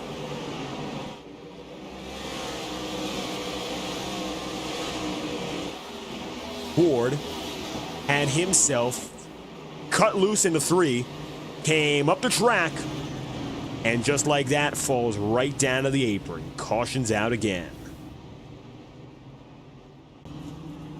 14 yellow flags, and unfortunately these last 50 laps have been by and large the most troublesome we've seen all night, especially after a great opening half with only 5 yellows. We have seen 10 in the second half and 6 in the last 50.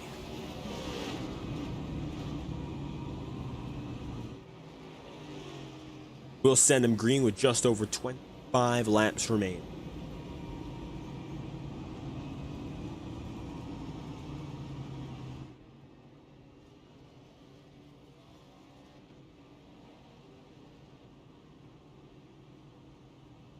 Nolan Potter and John DeBarro remain the battle to enter the podium. At Sizzler, not too far back. 6th is Kyle Cooper. Alan Gidman there as well.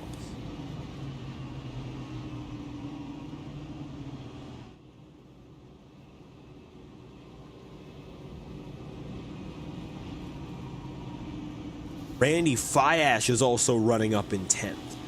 What a race for Fiash. Look at the numbers on his night. 26th place to start it. 16 spots up to be in 10th right now.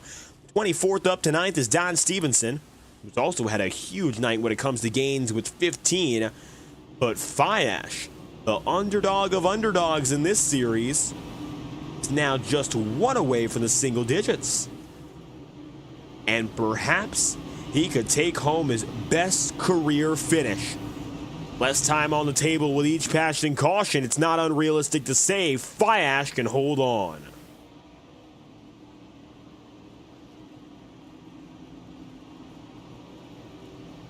.25 laps to go. Nick Tarbuck will lead again. He'll just need a car length to get ready for another restart. Green flags out for your 14th of the day.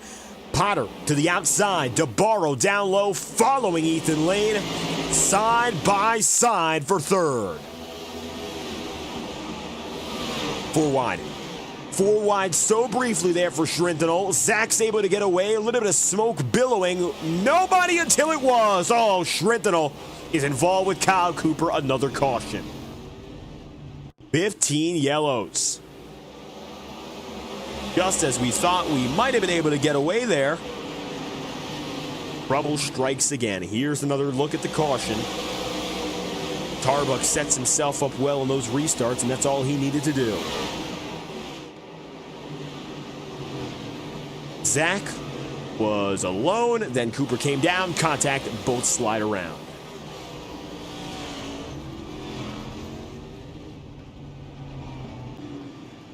.23 laps to go.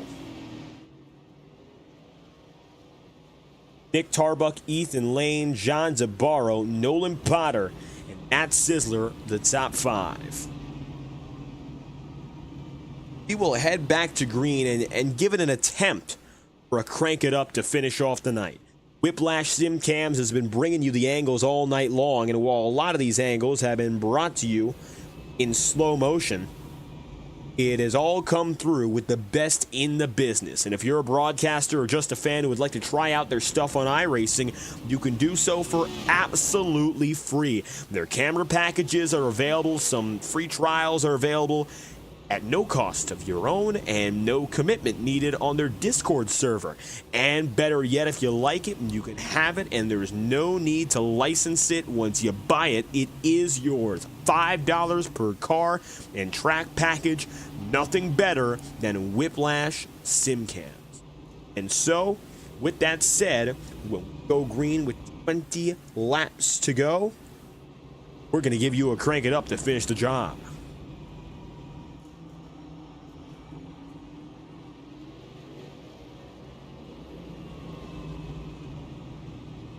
$19 to go when we go green. 19 to go with 17 on the lead lap. Kyle Cooper able to return it.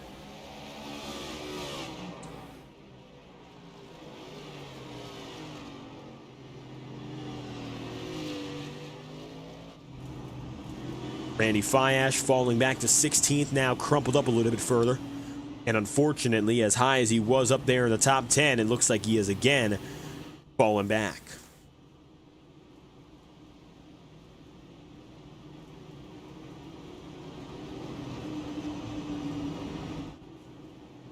Nick Tarbuck high, Ethan Lane down low. 19 laps to go, any caution after 5 to go will bring us to overtime.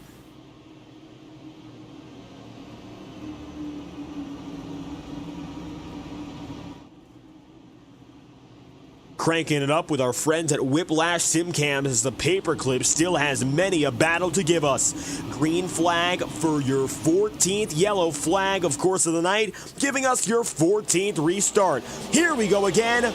Yeah, it's time again for the green flag and a crank it up brought to you by Whiplash.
The battle for third is about as intense as the battle for the lead. John Zabarro and Nolan Potter going at it. Galen Gidman down to the inside. The call on the field is another caution.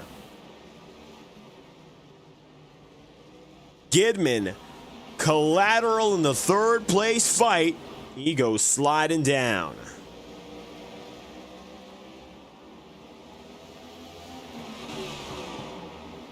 take a look back at that one for Gidman as he was in 5th. Watch that. Was out of the inside and unfortunately just tapped by Potter.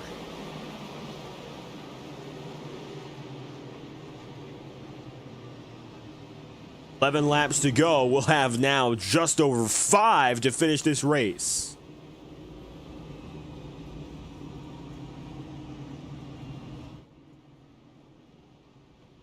Tarbuck, Lane, DeBarro, Potter. Still first through 4th. John with the slight edge still to take that final step on the top 3.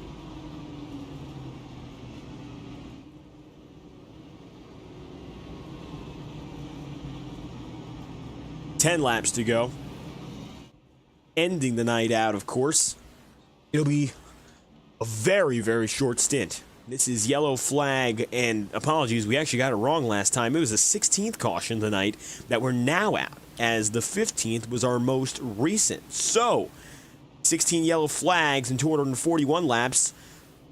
All things considered, in our last 2 short track trips, this is a more similar rate to last night at Bristol than it was last time at Martinsville. Martinsville last time had a lot more yellow flags.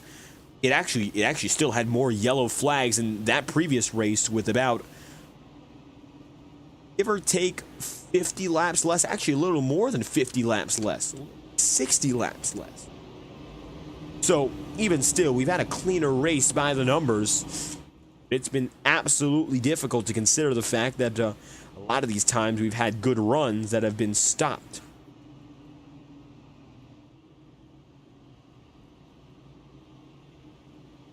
Seven to go. Nick Tarbuck and Ethan Lane lockstep with each other all night long. Tarbuck needs the win. Lane getting it.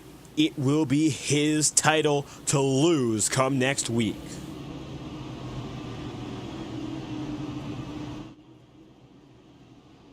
Seven laps remaining. Any other caution will send us into green-white checker territory.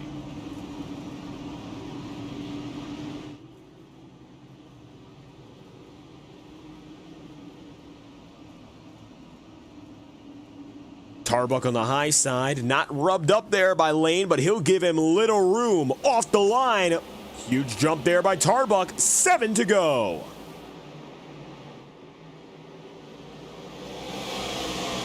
Nolan Potter getting ahead of John DeBarro again.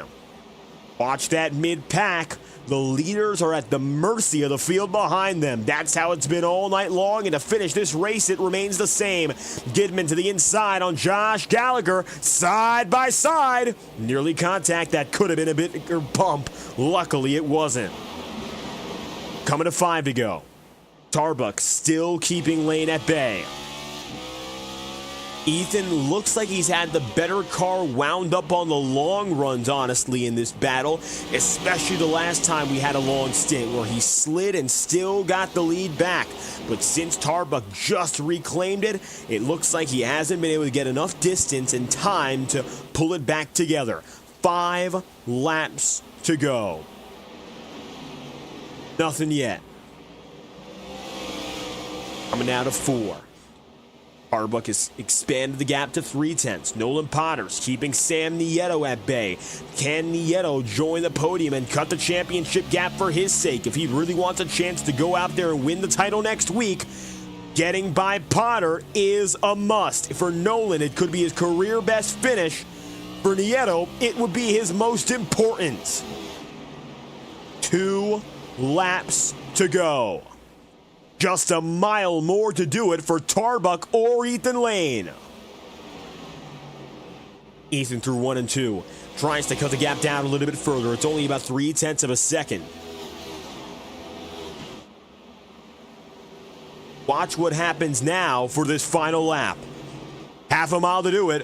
1 lap to go. Nick Tarbuck, Ethan Lane, this is it. Race will be official this time by 200 laps ago. They started in this order, and they've been fighting ever since. Nick, coming into this race, 45 points down to your championship leader, needed to win. He grabbed the pole, led laps, and gets the job done. Nick Tarbuck, in the most important race of his season, wins from Martinsville. That's everything he needed and then some, keeping Lane at bay even as he slid up the track on lap 3, nearly got turned in front of the whole field. Tarbuck will not be denied, and the number 4 team will live to see another day in Chicagoland.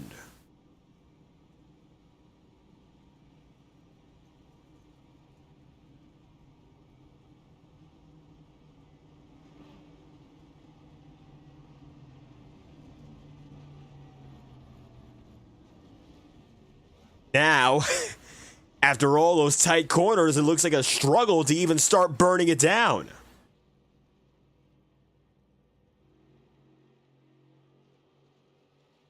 Going across the circuit for a Polish victory lap, Nick Tarbuck had to work and wait for it.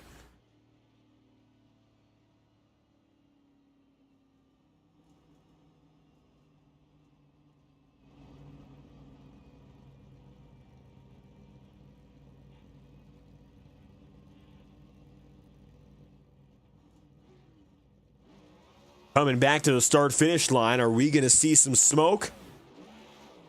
Now we are. Took another lap. 201 times around Martinsville, and now Tarbuck is going to tear it down.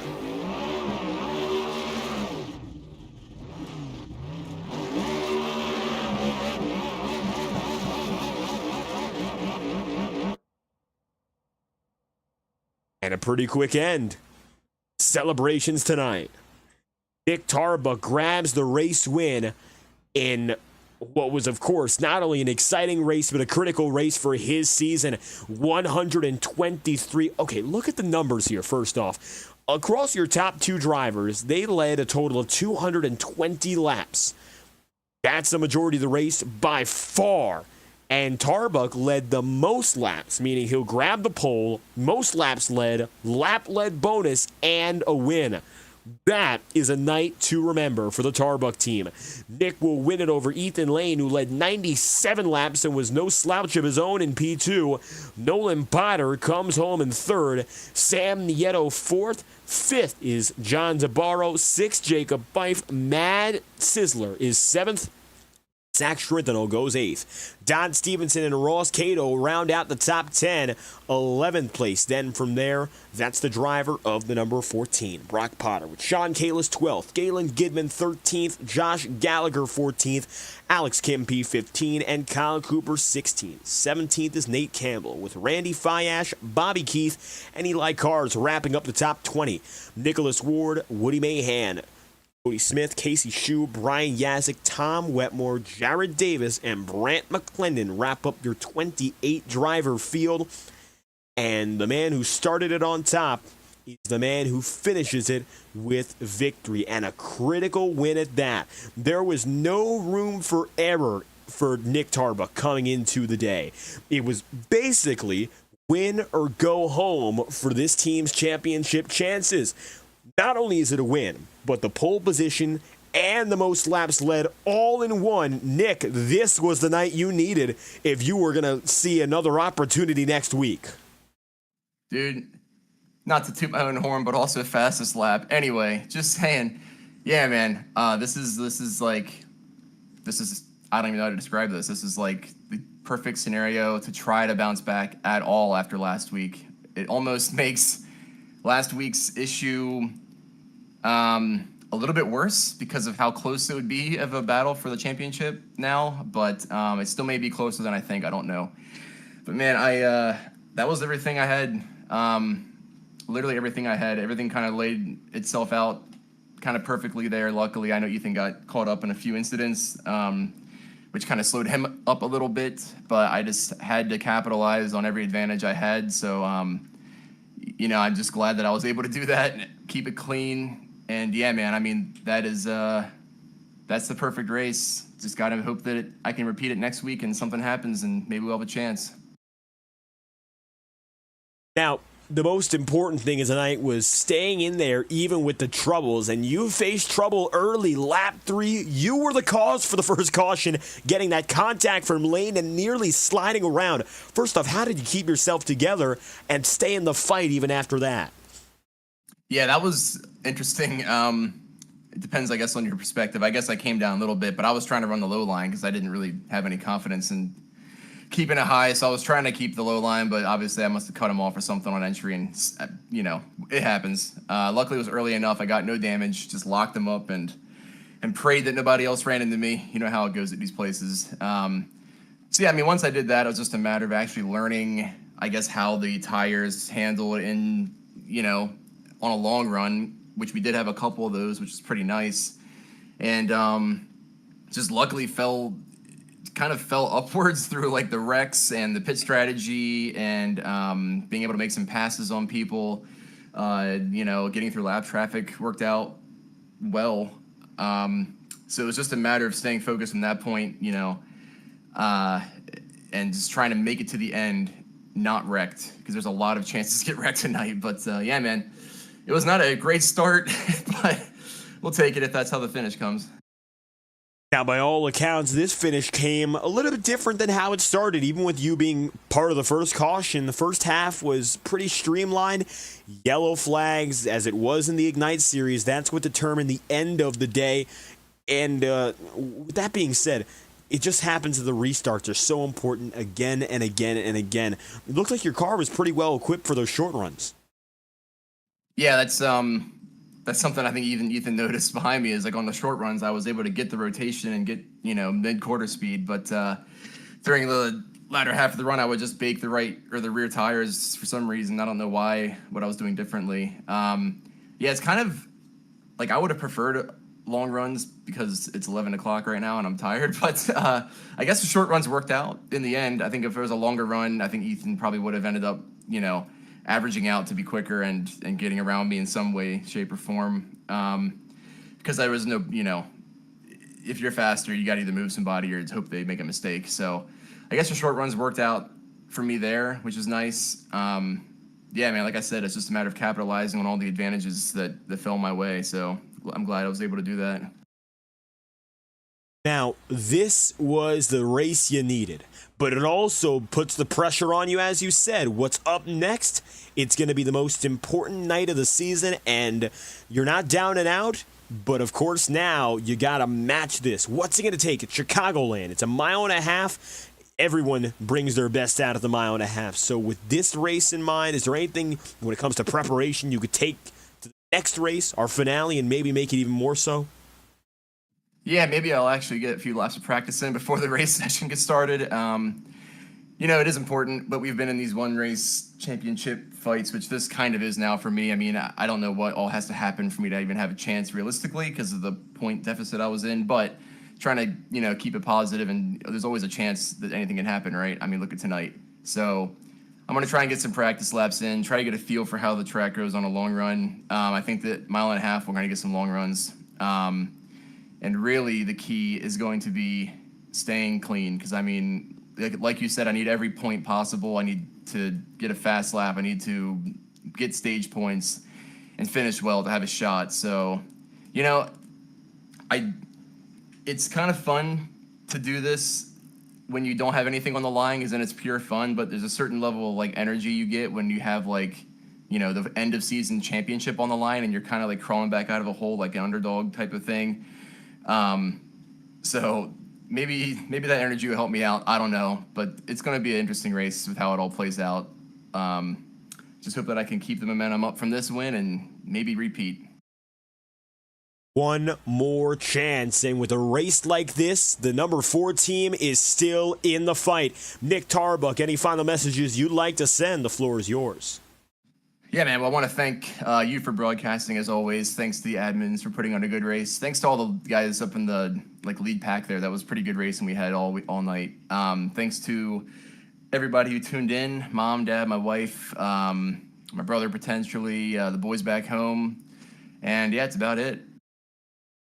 Nick Tarbuck, what a race with 123 laps led in a victory. This one, it was for all the marbles, and you rose to the expectation. Thank you for your time.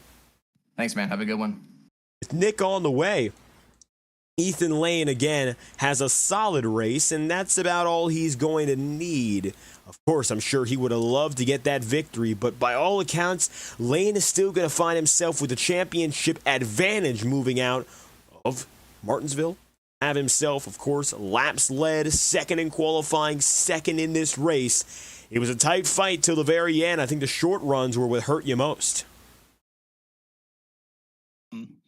Kind of blame that on one of our other championship contenders that we didn't win that race, but it is what it is. We have almost a 30-point gap, I believe, going into the final race, so we just got to pretty much finish or get stage points, and we should have the championship wrapped up. So that's a good thing going to Chicago. Didn't want to have to worry about points, but yeah, we'll take a P2. Short ones weren't our thing tonight. I mean, if we were able to get out front, we could maintain and just manage the pace, but yeah, no, Nick definitely had me on short runs, and congrats to him. Now, first and foremost, of course, tonight you were there from the very beginning, and it looks like when we had those longer green flag runs, you were really putting the pressure down on the number 4 team. Talking about the pace, we had some good runs today, maybe more than we've seen before at Martinsville. It looked like it played in your favor. Would you agree? Oh, yeah, definitely. I was hoping to go green a lot longer than what it did those last 100 laps. We definitely had the field covered on long runs. There's a certain line I like to run here to help with that, and it was working really well tonight. But everyone was struggling with left front braking locking up, so we had to manage that too. Also, not will hopping into the corners with your downshift. So fun night. I kind of wish we were in the same position for Integrity or Ignite, but hopefully we would have come out of at least one of these seasons with a championship. And you mentioned that no matter what happened tonight, you've got yourself the advantage heading into Chicagoland. That will be very, very hard to beat. So, Chicagoland, last race, what's the end goal there as we head to the finale? Finish. I would love to cap it off with a win to tie last year's, I believe, season record for 13 wins. I think we should be higher than that, but we've had a couple races where we lost out on. But yeah, no, it's just maintain the gap, get stage points, and finish top 5 at the very least.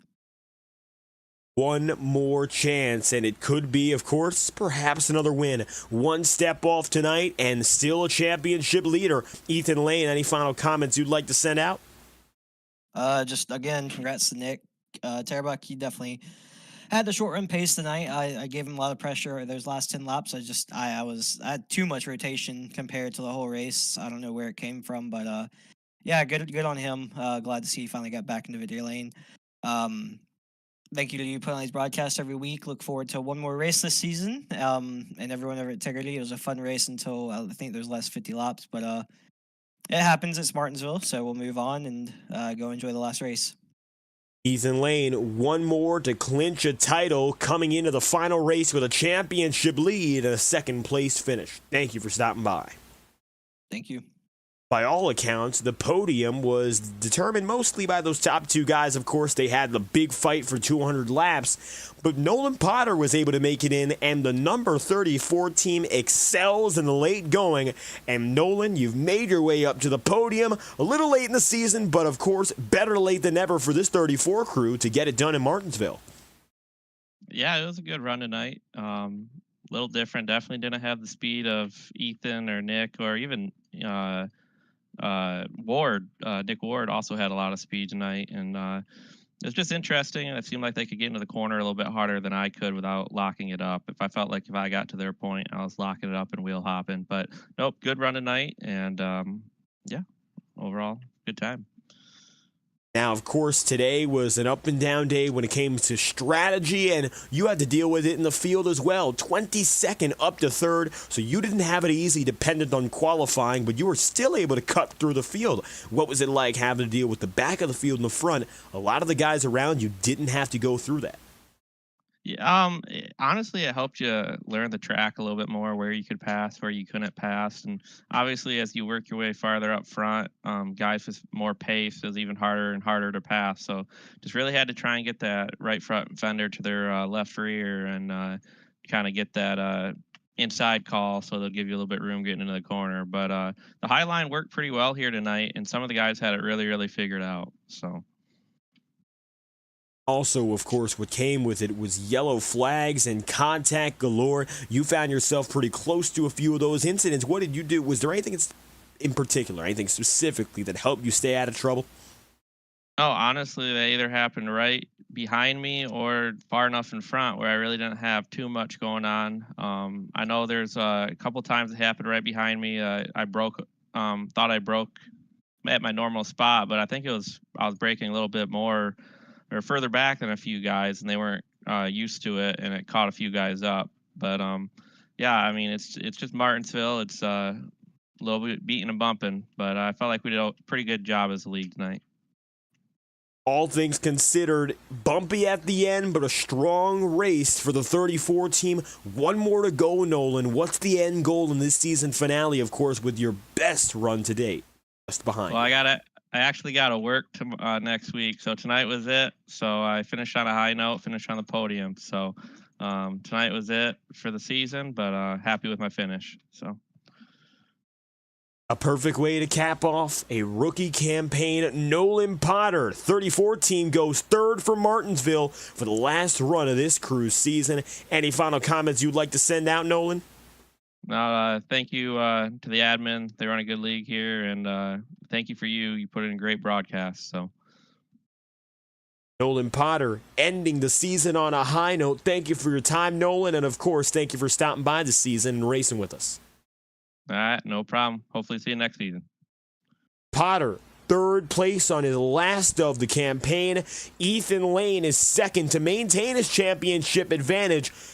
Nick Tarbuck, in a do-or-die night, he chooses not to die. And Tarbuck will live another day thanks to a stellar performance. That to our finale next week, Chicagoland. That is it. So if you want to find out who wins the title, stay with us next Tuesday night live on FTN Broadcasting for all the marbles. The money race is up next.